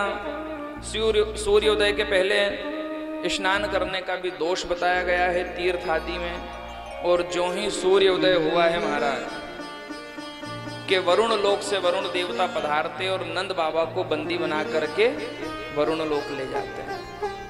नंद बाबा विचार में पड़ गए, मैंने क्या किया? वरुण देव ने बताया कि प्रातः काल के समय सूर्योदय से पूर्व जल में स्नान करने से तुम्हें बंदी बना लिया गया। भगवान ने देखा आज बाबा घर नहीं लौटे, तो जाकर के नेत्र बंद किए और ध्यान करके देखा कि श्री ठाकुर जी महाराज कहाँ हैं। तो भगवान क्या देखते हैं कि आज नंद बाबा वरुण लोक में बंदी बने हुए हैं। भगवान श्री कृष्ण वरुण लोक में जाते हैं और भगवान वरुण से प्रार्थना करके अपने दिव्य स्वरूपों का दर्शन करा करके अपने बाबा को छुड़ा करके लाते हैं। बाबा कहते हैं, बोले कन्हैया तू तो स्वयं नारायण है। भगवान ने अपनी माया को आदेश दिया कि बाबा को बुलाओ। अगर इन्होंने मुझे भगवान समझ लिया तो हमारी दुर्गति हो जाएगी। अगर मैया बाबा ने भगवान समझ लिया तो दुर्गति हो जाएगी। मैं तो इनका लाला ही ठीक हूं, क्योंकि भगवान के साथ बहुत समस्या होती है, बच्चों के साथ कोई समस्या नहीं। बच्चा सुबह उठता है, उसके बाद स्नान कराते हैं। कहीं कहीं तो ऐसा भी नियम है कि बच्चा उसकी मर्जी से उठेगा तो ही उठाएंगे, अपनी तरफ से नहीं जगाएंगे। फिर उसके बाद स्नान कराएंगे, फिर स्नान करा के बड़े लाड़ से तैयार करा जाता है। ये तो लाला की सेवा है। कन्हैया को इसी सेवा अच्छी लगती है। और हम भगवान की सेवा कैसे करते हैं? एक आलिये में बहुत सारे होता है ना, दीवार चाहे लकड़ी का चाहे पत्थर का, बहुत सारे जितने तीर्थ गए सबसे एक एक लेके आए। ये जगन्नाथपुरी से लाई थी, ये रामेश्वर से लाई थी, ये उज्जैन से लाई थी, ये ओमकारेश्वर से लाई थी। ढेर सारे इकट्ठे कर लिए और इकट्ठे करने के बाद में एक ही परात में सबको बिठा के ले पानी डाल दिया। और कहीं कहीं की तो ऐसी दुर्गति हो जाती जैसे होता है ना, संडे के दिन बच्चे को खूब रगड़ रगड़ के निला, वैसे ही लड्डू गोपाल को 11 के दिन बोले आज 11 से आज पूजा करनी, मैं करूंगी। बहुत दिन हो गए, बहू सुनती नहीं, कितना साफ सफाई नहीं करती मंदिर में, आज मैं करूंगी। कैसी साफ सफाई, लिया पीताम्बरी का पैकेट खोला, दिया भगवान पे डाल के, और भगवान भी सोचे बस वो माँ है, वो हाथ पैर घीसने का पत्थर आता है, वो लेना तुम्हारे छोरे की पीठ पे ना, दिए चले जाना रगड़ रगड़ के, सोच पड़ेगी क्या होता है। भगवान के साथ भी वही दुर्गति महाराज। श्री ठाकुर जी की सेवा बड़े भाव से होना चाहिए। यह भाव हमारे मन में नहीं, भगवान के मन में आया।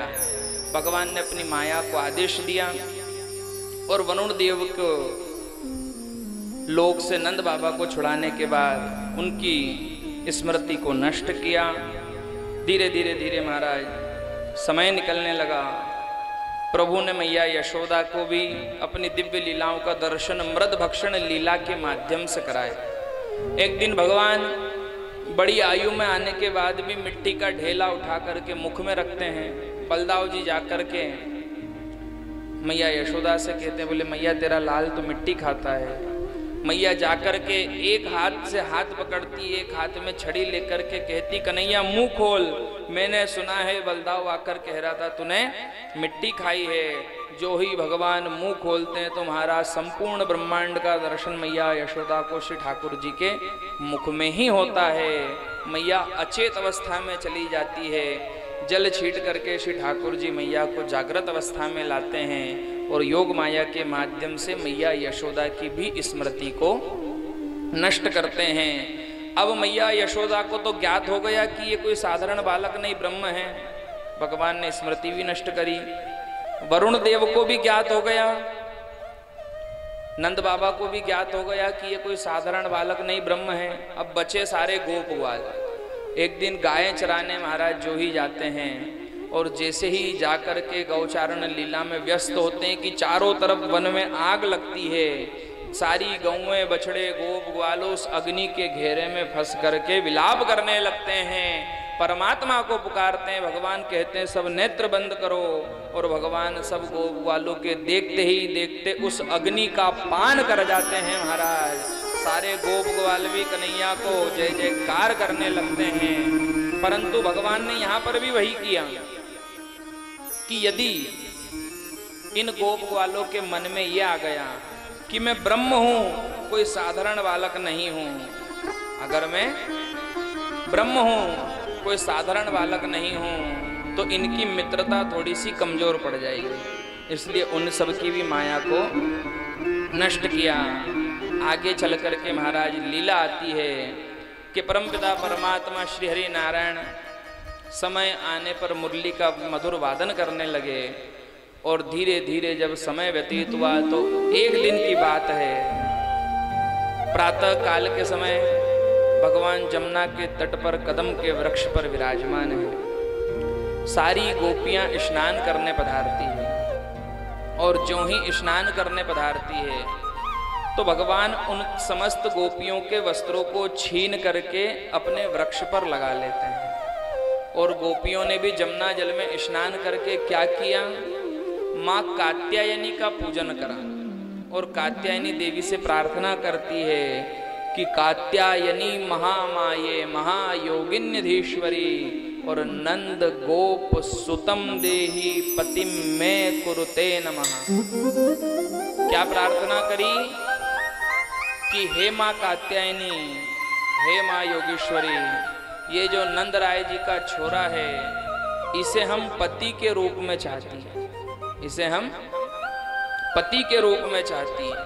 भगवान ने कदम के वृक्ष पर बैठे बैठे इस बात को सुना, सबके चीर को उठा करके वृक्ष पर लगा लिया।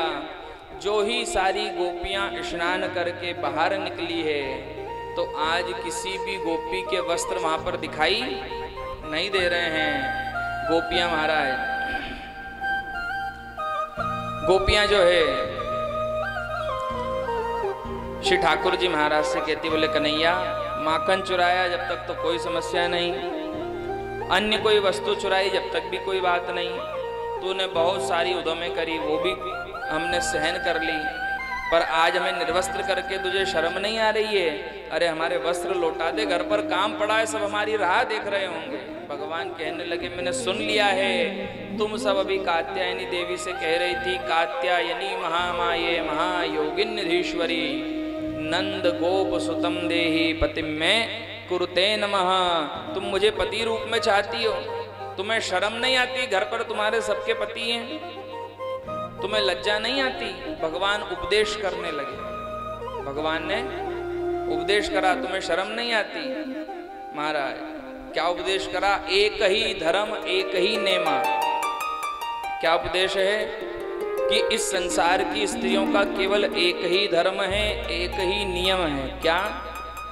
काय वचन मन पति पद प्रेम। एक ही धर्म एक ही नेमा, और काय वचन मन पति पद प्रेमा। काया से, वचन से और मन से केवल और केवल पति की ही सेवा करना स्त्रियों का परम धर्म बताया गया है। परंतु महाराज कलयुग का समय है, काया से सेवा हो जाए, जितना चाहे काम करा लो, कर देंगे, कोई समस्या नहीं। रोटी कपड़ा बर्तन जो जो वो लोग सब कर देंगे। मन से भी पति की सेवा हो जाए, हो साहब जो आपने कह दिया उसमें ही हाँ, पर वचन से नहीं होगी। वचन में तो मुंडो चलाना जरूरी है। जब तक यो नियम नहीं करांगा, जब तक मजा ही नहीं आएगा। पर शास्त्र का नियम है महाराज कि एक ही धर्म एक ही नेमा, और काय वचन मन पति पद प्रेम। आगे तो ये भी लिखा है, वृद्ध रोग बस जड़द नहीं ना। चाहे पति वृद्ध हो जावे जब भी यही नियम रहेगा, चाहे रोगी हो जावे तब भी यही नियम रहेगा, और यदि बुद्धि से जड़ हो जावे तब भी यही नियम रहेगा, तो भी यही नियम रहेगा। और जिस दिन हमने इन नियमों का पालन करना छोड़ दिया, तो ध्यान रखना कहीं ना कहीं हमारे जीवन में समस्याएं सामने आने लगेगी। आगे चल करके भगवान श्री ठाकुर जी का विवाह महोत्सव है, आगे चल करके परमपिता परमात्मा श्री हरि नारायण का विवाह महोत्सव है। विवाह महोत्सव का आनंद लेना है, तो हम सबको भी विवाह के बारे में समझ ही लेना चाहिए। क्या जानते हैं हम विवाह के विषय में? कैसे चलता है वैवाहिक जीवन? सामंजस्य से विवाह का जीवन चला करता है, और यदि जीवन में सामंजस्य नहीं है तो कदाचित भी विवाह का जो जीवन है वो गड़बड़ होने लगेगा। पत्रिका मिलवाते हैं ना गुरुजी से, पत्रिका मिलाई जाती है, एक नरम एक गरम, दोनों की पत्रिका बराबर है तो विवाह संपन्न हो जाएगा। दोनों की गरम है तो भी समस्या आएगी, दोनों की नरम है तो भी समस्या आएगी। इसलिए एक का नरम होना जरूरी, एक का गरम होना जरूरी। और ये सब विचार हमको विवाह के पहले ही कर लेना चाहिए। और तो और महाराज हमारे अंकल जी ने गीत के माध्यम से भी बताया था कि यदि कोई पत्नी सच्चे हृदय से सती सावित्री के, आपने बहुत सारे व्रत सुने होंगे ना साहब, और इसके अलावा अभी अनसुईया ने पतिव्रता धर्म का पालन करा। और हमारे अंकल जी ने क्या बताया? गर पति की लगन में रहे पत्नी मगन, तो उसको मंदिर शिवाला नहीं चाहिए। उसको मंदिर जाने की जरूरत नहीं है, उसको बहुत सारे व्रत करने की जरूरत नहीं है, बस पति की सेवा कर ले, वही उसका सबसे बड़ा धर्म है। परंतु हम लग जाते हैं फैशन के चक्कर में, और फिर वो फैशन वाली आकर के घर की बात को बाहर करती। तो अंकल जी ने बताया कि जो घर की बाहर को बाहर तक फैलाए, ऐसी वैजंती माला भी लगे ना। आजकल हर किसी को वैजंती माला ही लाना है, लाड़ी अच्छी होनी चाहिए, सुंदर दिखे, सरी की बहू साथ में जाए, पर ज्यादा सुंदर के चक्कर में लगोगे और कहीं वैजंती माला आ गई तो फिर महाराज आपको ही समस्या झेलनी है। क्योंकि हीरोइन लाओगे तो लाली पाउडर का खर्चा भी तो आपको ही उठाना पड़ेगा। कितना खर्चा रहता है? सबसे ज्यादा। इसलिए महाराज वैवाहिक जीवन सामंजस्य से चलता है। जब कोई स्त्री और पुरुष धर्म के मार्ग पर चलते हुए श्रेष्ठ कार्य को करते हुए अपने जीवन का यापन करते हैं, और महाराज वही श्रेष्ठ कार्य उनके जीवन का उद्धार करने योग्य बन जाया करता है। क्योंकि ये भी तो संभव नहीं है कि पति यदि धर्म करना चाहे और पत्नी बार बार उसको रोके, तो भी घर में क्लेश का कारण बनेगा। और यदि पत्नी खूब धार्मिक प्रवृत्ति की है और पति यदि क्लेश करना चाहे, तो भी कहीं ना कहीं गड़बड़ होगी। तो महाराज संतों ने बताया है कि यदि पति पत्नी का जीवन श्रेष्ठ ढंग से चलाना है, तो उसको महाराज एक रेल की तरह चलाना पड़ेगा, क्योंकि जब तक मानव जीवन की ये जो रेल है, रेल कैसे चलती है आपने देखी ना, पटरी पे, और पटरी पे जब तक ये ट्रेन चलती रहेगी, पटरी कितनी होती है, 2, और आपने दोनों पटरी देखा होगा बिल्कुल एक सीध में चलती है। कभी ऐसा देखा कि एक पटरी यहाँ ना एक पटरी यहाँ, वो ट्रेन सीधी चले? जब तक दोनों पटरियां साथ में समानांतर रूप से चलती रहेगी तब तक वो जीवन की ट्रेन व्यवस्थित रूप से चलती रहेगी। और जिस दिन महाराज इन पटरियों में कहीं न कहीं गड़बड़ हुई तो वो ट्रेन डगमगा जाएगी, अपने गंतव्य तक पहुंचने में समस्या हो जाएगी। इसलिए महाराज इस जीवन रूपी रेल को चलाने के लिए श्रेष्ठ कार्य करते रहना चाहिए। और महाराज समय समय पर सत्संग रूपी तेल भी डलवाते रहना चाहिए, सत्संग रूपी टिकट भी लेते रहना चाहिए, क्योंकि संतों ने क्या कहा है कि जीवन तो भैया एक रेल है, अरे जीवन तो भैया एक रेल है, और कभी पैसेंजर कभी मेल है। जीवन तो भैया एक रेल है, कभी पैसेंजर कभी मेल है। जीवन तो भैया एक रेल है, कभी पैसेंजर कभी मेल है। तो भैया एक रेल है, कभी पैसेंजर कभी मेल है।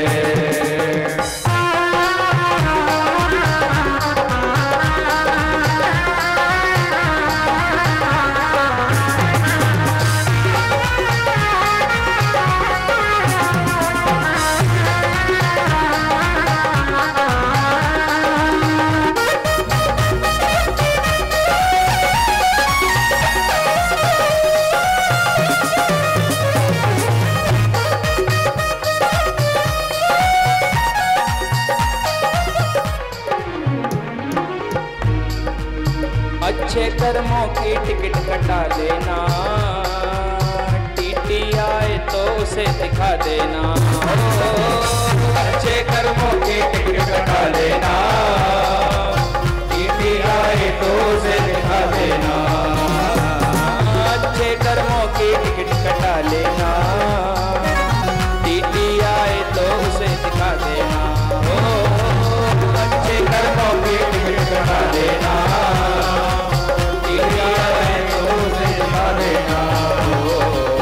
बिना टिकट नरकों की जेल है, बिना टिकट नरकों की जेल है। कभी पैसेंजर कभी मेल हो, जीवन तो भैया एक रेल है, कभी पैसेंजर कभी मेल है।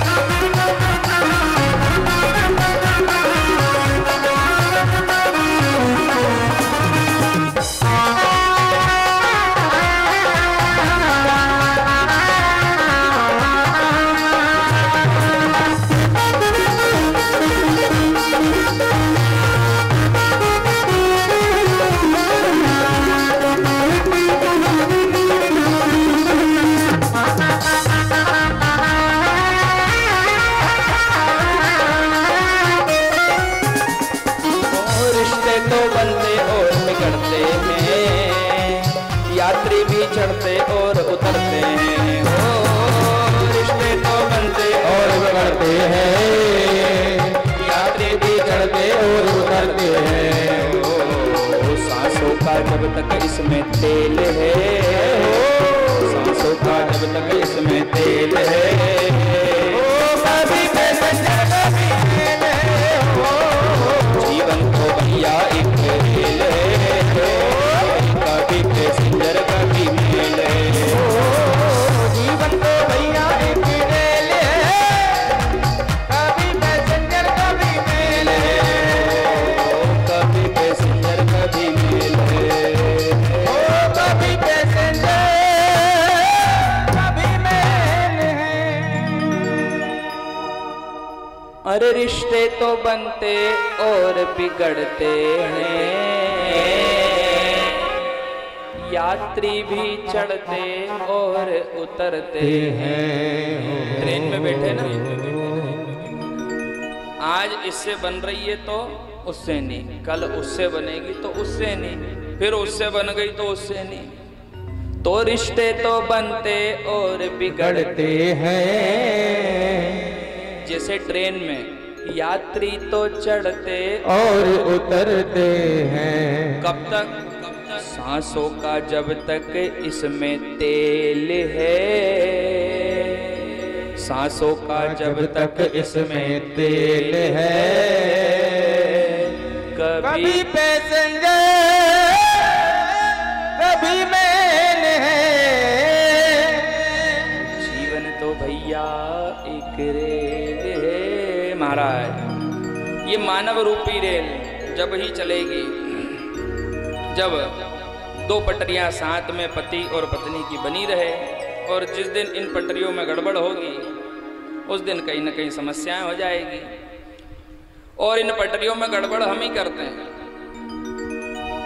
क्योंकि हम छोटे छोटे नियमों को छोड़ दिया करते हैं। ध्यान रखना, यदि छोटी छोटी बातों पर हमने रोष करना छोड़ दिया तो घर का 50% क्लेश तो अपने आप समाप्त हो जाता है। आज के समय में सबसे बड़ी समस्या ये है कि सबके अंदर गर्मी भरी हुई, कोई किसी की सुनना नहीं चाहता, कोई किसी के सामने झुकना नहीं चाहता। पति ने कह दिया, अरे कैसे कह दिया साहब, मैं क्यों सुनूं, मैं क्यों सुनूं, किसकी सुनूं, नहीं सुनूंगी।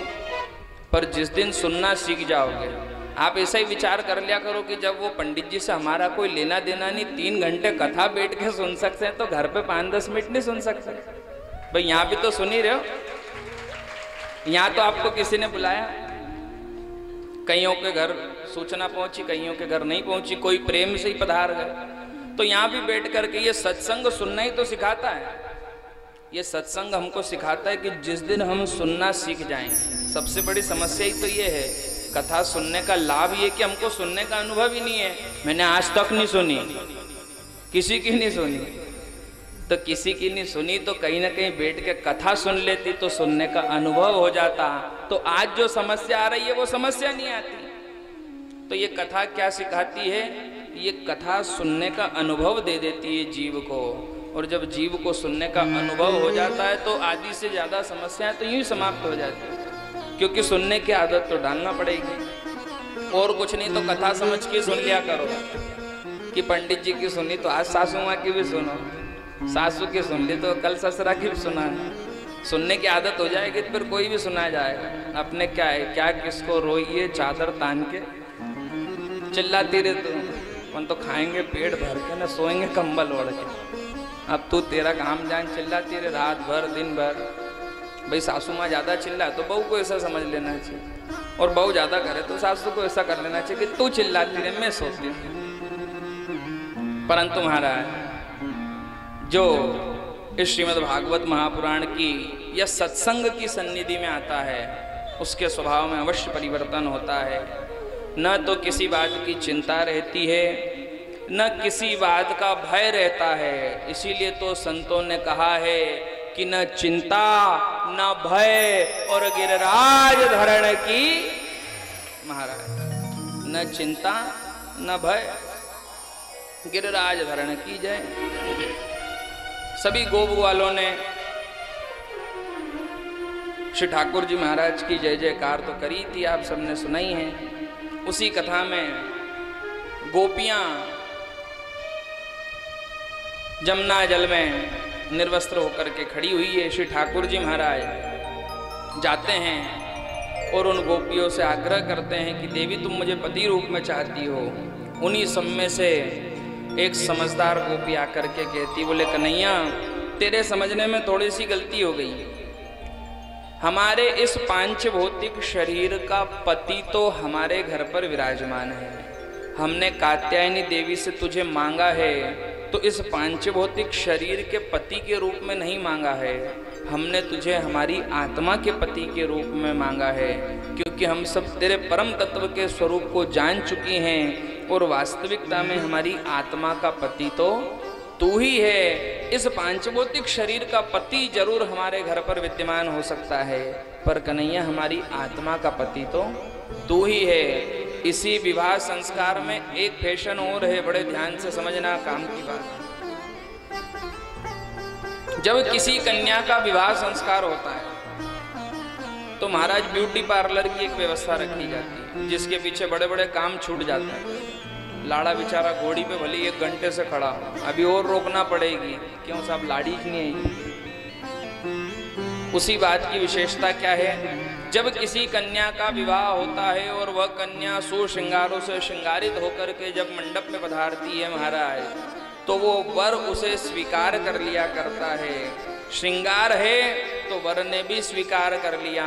ध्यान रखना, जिस प्रकार से एक कन्या श्रृंगारित होकर के एक वर के हवाले हो जाती है महाराज, उसे वह स्वीकार कर लेता है। हमारे जीवन में भी यदि सत्संग का श्रृंगार होगा, हम सब कहाँ बैठे हैं? राधा रमण मंदिर में नहीं बैठे हैं या ब्यूटी पार्लर में बैठे हैं। आप सबका खूब सत्संग रूपी श्रृंगार हो रहा है। जब सत्संग से ये जीव की अंतरात्मा श्रृंगारित हो जाया करती है, तो महाराज जिस प्रकार एक कन्या का श्रृंगार होने पर एक वर स्वीकार कर लिया करता है, उसी प्रकार इस आत्मा का स्वीकार होने पर वो परमात्मा भी स्वीकार कर ही लिया करता है।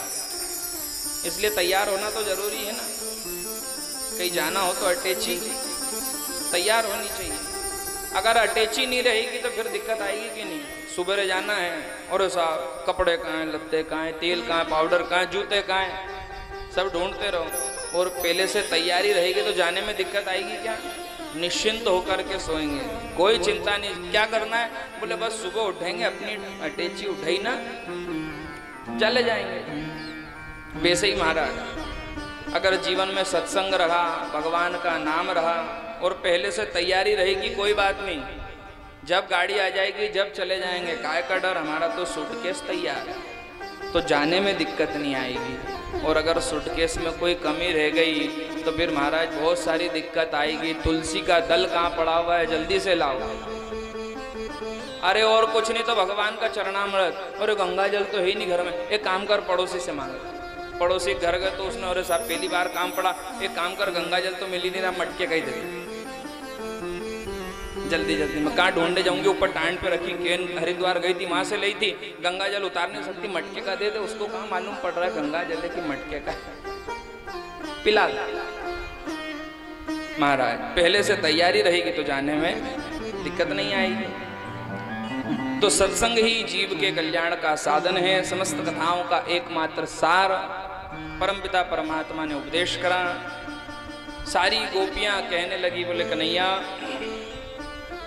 हम सब तुझे अपनी आत्मा के पति के रूप में स्वीकार करना चाहती हैं। भगवान सभी को आश्वासन देते हैं, गोपियों तुम चिंता मत करो, अभी तो नहीं, 1 वर्ष के बाद शरद पूर्णिमा की रात्रि आवेगी और शरद पूर्णिमा की रात्रि में तुम सभी गोपियों के मनोरथ पूर्ण करूंगा। भगवान सबको आशीर्वाद देते हैं। धीरे धीरे समय व्यतीत होता है। इस 1 वर्ष में परमपिता परमात्मा श्री हरि नारायण सभी गोपियों के मनोरथों को पूर्ण करते हैं और जिस जिसके मन में काम उत्तेजना की भावना थी उन सबको शांत करते हैं महाराज। और परमपिता परमात्मा काम रहित होकर के सभी गोपियों के साथ अपनी दिव्य लीलाओं का आरंभ करते हैं। समय आने पर शरद पूर्णिमा की रात्रि आती है और शरद पूर्णिमा की रात्रि में परमपिता परमात्मा श्री हरि नारायण मधुवन में जाकर के वृक्ष के नीचे बैठ करके सुमधुर वेणु का वाद करते हैं। जैसे ही भगवान की वंशी की आवाज आई, कोई गोपी अपने बच्चे को स्नान करा रही थी, उसको छोड़कर भागी। कोई पति को भोजन करा रही थी, उसको छोड़कर भागी। कोई तैयार हो रही थी, वो अपना श्रृंगार छोड़ करके भागी। किसी ने तो जल्दी जल्दी में ऐसा भी श्रृंगार कर लिया। श्रीमद् भागवत महापुराण में वर्णन आता है कि मुख पर लगाने वाली सौंदर्य प्रसाधन आंख में लगा लिए, आंख पे लगाने वाले मुख पे लगा लिए, कानों में जो कुंडल पहनने थे वो गले में धारण कर लिए, गले का कान में लटका लिया। हाथ के पैरों में डाल लिए, पैरों के हाथ में डाल लिए, उठपटांग श्रृंगार करके सब गोपियां श्री ठाकुर जी की ओर भगी है। श्री ठाकुर जी के पास जैसे ही पहुंचती भगवान सबका स्वागत करते हैं, स्वागतम वो महाभागा, परंतु पूछते भी हैं कि क्यों आई हो। सारी गोपियां कहती बोले कन्हैया तुमने तो हमें बुलाया है इसलिए हम आई हैं। भगवान कहते हैं बोले नहीं नहीं, आप सब अपने अपने घर जाओ, आपको ऐसा गलत लगा होगा, मैं तो अपनी बंसी का मधुर वादन कर रहा हूँ, मैंने आपको नहीं पुकारा, आप सब गोपियाँ अपने घर को जाइए। सारी गोपियाँ उदास हो जाती है, भगवान से प्रार्थना करती है और सभी के मनोरथों को पूर्ण करने के लिए परमपिता परमात्मा जो हैं रास का आयोजन करते हैं। जितनी गोपियाँ हैं उतने कृष्ण बनते हैं और उतने ही कृष्ण बन करके वहाँ पर दिव्य रास प्रारंभ होता है। परंतु जब उस ब्रह्म की प्राप्ति होती है तो कहीं न कहीं समस्या भी आ जाती है। सारी गोपियाँ क्या कर रही है, जो प्राप्त है उससे संतुष्ट नहीं है, पड़ोस में उपस्थित कृष्ण को देख रही है, क्योंकि सब गोपियों का अलग अलग भाव था। कोई पुत्र रूप में चाहती थी, कोई पति रूप में चाहती थी, कोई पिता के रूप में चाहती थी। जितनी गोपियां हैं उतने कृष्ण हैं, दिव्य रास चल रहा है, पर किसी भी गोपी का मन नहीं लग रहा, अपने कन्हैया को छोड़कर दूसरे को देखती है। साथ साथ में महाराज श्री पुंडरीक गोस्वामी ने कल कथा के माध्यम से ऐसा श्रवण कराया कि श्रीमद् भागवत महापुराण में ऐसा वर्णन आता है कि श्रीमद् भागवत महापुराण में ऐसा वर्णन आता है कि धीरे धीरे जब भगवान इन दिव्य लीलाओं का रसास्वादन ब्रजवासियों को करा रहे थे, उसी समय में कामदेव के मन में आया कि मैं भगवान कृष्ण को अपने वशीभूत कर लूंगा। कामदेव के मन में क्या आया कि मैं भगवान कृष्ण को अपने वशीभूत कर लूंगा। और जैसे ही ये महारास का आयोजन होने लगा तो महाराज कामदेव भी वहां पर पधारा और कामदेव ने क्या देखा कि भगवान श्री हरि ठाकुर जी तो चारों ओर स्त्रियों के बीच में विराजमान हैं और इतनी सारी स्त्रियों के बीच में विराजमान होकर के भी, इतनी सारी गोपियों के बीच में विराजमान होकर भी काम से मुक्त तो ये नहीं रह सकते। कामदेव को अभिमान हुआ कि आज तो मैं इन्हें मोहित कर ही लूंगा। जो ही मोहित करने की बात आई तो भगवान उन समस्त गोपियों के बीच में से अंतर ध्यान हो जाते हैं और कामदेव उस लीला के माध्यम से परास्त हो जाता है। सभी लोग शांति से बैठ जाएं। हाँ, कामदेव परास्त हो जाता है। इधर सारी गोपियां परमपिता परमात्मा श्री हरि नारायण को खोजने का प्रयास करती है, गोपी गीत के माध्यम से भगवान को पुकारना चाहती है।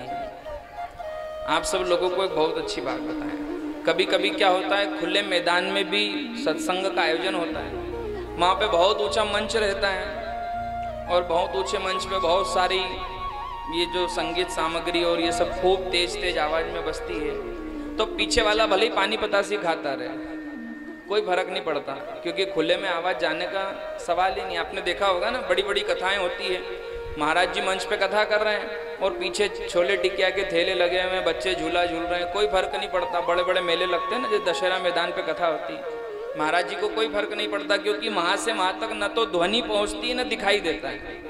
पर अब ये छोटी सी जगह है, थोड़ा सा भी कोई हिलता डुलता है तो दृष्टि पड़ती है और दृष्टि पड़ने से विघ्न होता है, कथा में विक्षेप होता है। आप सबके साथ साथ हमारा भी मन इधर उधर चले जाता है। इसलिए महाराज सारी गोपियां श्री ठाकुर जी महाराज को पुकारने लगी और गोपी गीत के कुछ श्लोकों का हम वादन करें श्रीमद् भागवत महापुराण के माध्यम से। ऐसा बताया जाता है, गोपी गीत के श्लोक का उच्चारण करना इसलिए भी अति आवश्यक है क्योंकि पितृ मोक्षार्थ ये श्रीमद् भागवत महापुराण की कथा है और इस गोपी गीत को संपूर्ण भागवत महापुराण भगवान का स्वरूप है। ऐसा हमने सुना था ना, तेने वांगमयी मूर्ति प्रत्यक्षम कृष्ण एव ही। तो भगवान की शब्दमयी मूर्ति का जो हृदय है वो ये गोपी गीत है। सारी गोपियां श्री ठाकुर जी को पुकार रही है और क्या कह रही है कि जयति तेधिकम जन्मना ब्रज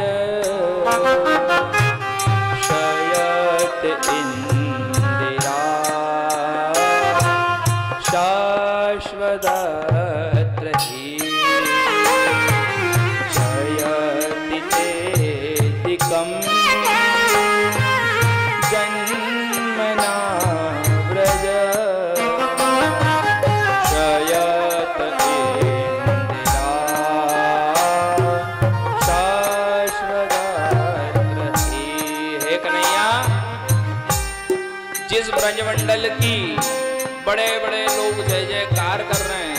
इस ब्रजमंडल को कोई जानता नहीं था, पर तेरा जन्म जब से हुआ है इस वृंदावन धाम की, गोकुल की, मथुरा की, समस्त ब्रजमंडल की जय जयकार होने लगी। और तू हमें छोड़ करके कहाँ चले गया? हमें दर्शन दे। दयति दृश्यता देक्षुता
बालक नहीं है।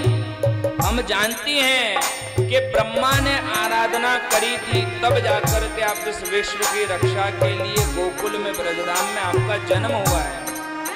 आप केवल किसी यशोदा नाम की गोपी के बालक नहीं हैं, आप तो अखिल ब्रह्मांड के नायक हैं। हम आपके इस गुप्त विषय को जान चुके हैं, इसलिए हे प्रभु प्रकट होइए।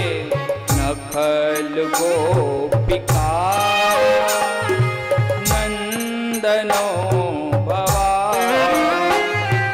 नकेल देना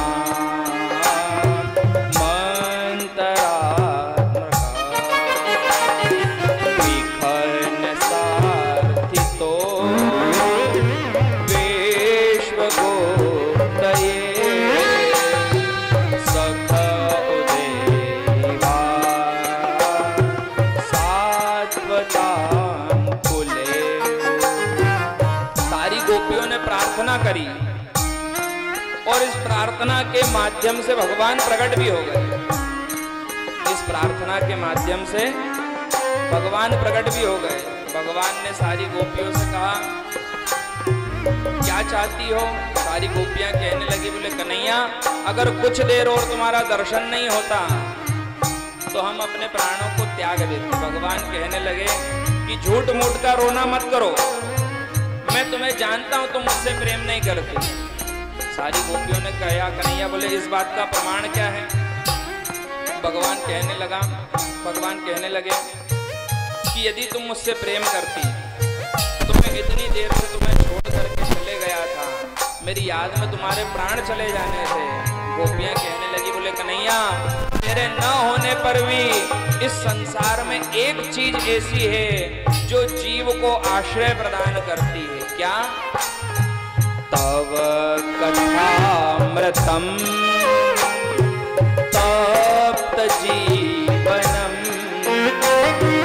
कविभिरीडितम।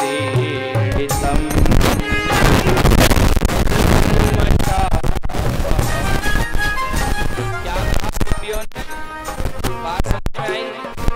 भगवान भाई आज के समय में वैकुंठ में निवास करते हैं, पर इस धराधाम पे भगवान की कथा हम सबको उस नारायण का आश्रय प्रदान करती है। तू नहीं रहता है उस समय में तेरी कथा हमारा साथ देती है। और क्या करती है? श्रवण मंगलम श्रीमदाततम भुवि गृह्णन्ति पूरिदा जयति ते जन्मना व्रत जयति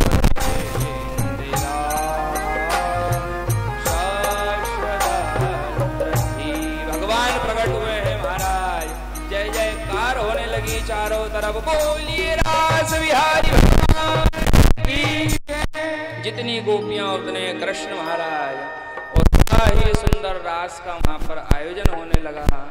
और जो ही रास का आयोजन होने लगा है तो संसार के समस्त देवी देवता उस रास का आनंद लेने के लिए पधारते हैं। और महाराज जब समस्त देवी देवता उस रास का आनंद लेने के लिए पधारते हैं तो उसी रास में बाबा भोलेनाथ का भी जाने का मन करता है।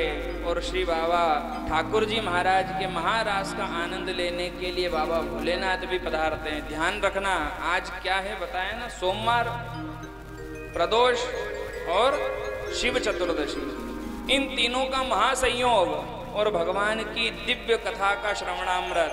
ध्यान रखना, भोलेनाथ जी के पास जाओ तो कुछ भी मत मांगा करो। नरसिंह मेहता की कथा याद है? किसका भगत था वो? भोलेनाथ जी का।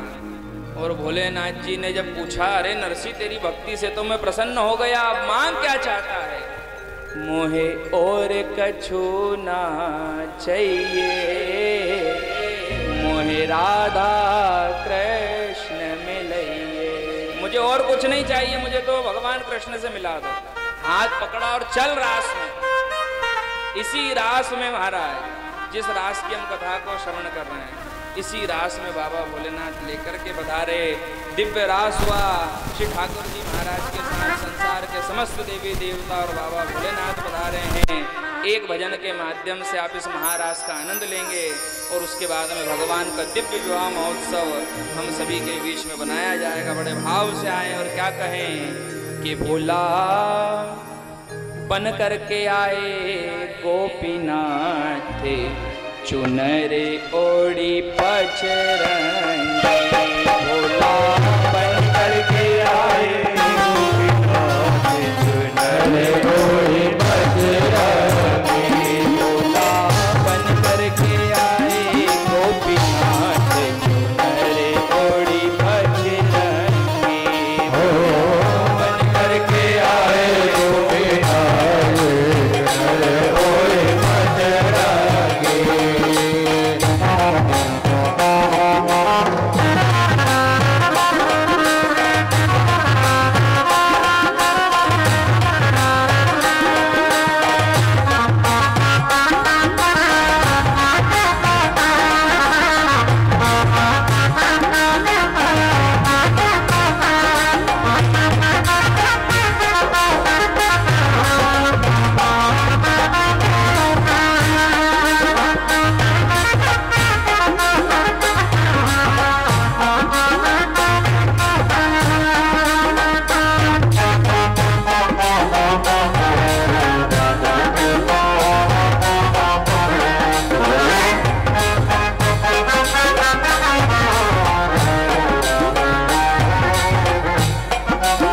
शंगी डमरू झोली झंडा शिव ने दिया उधार।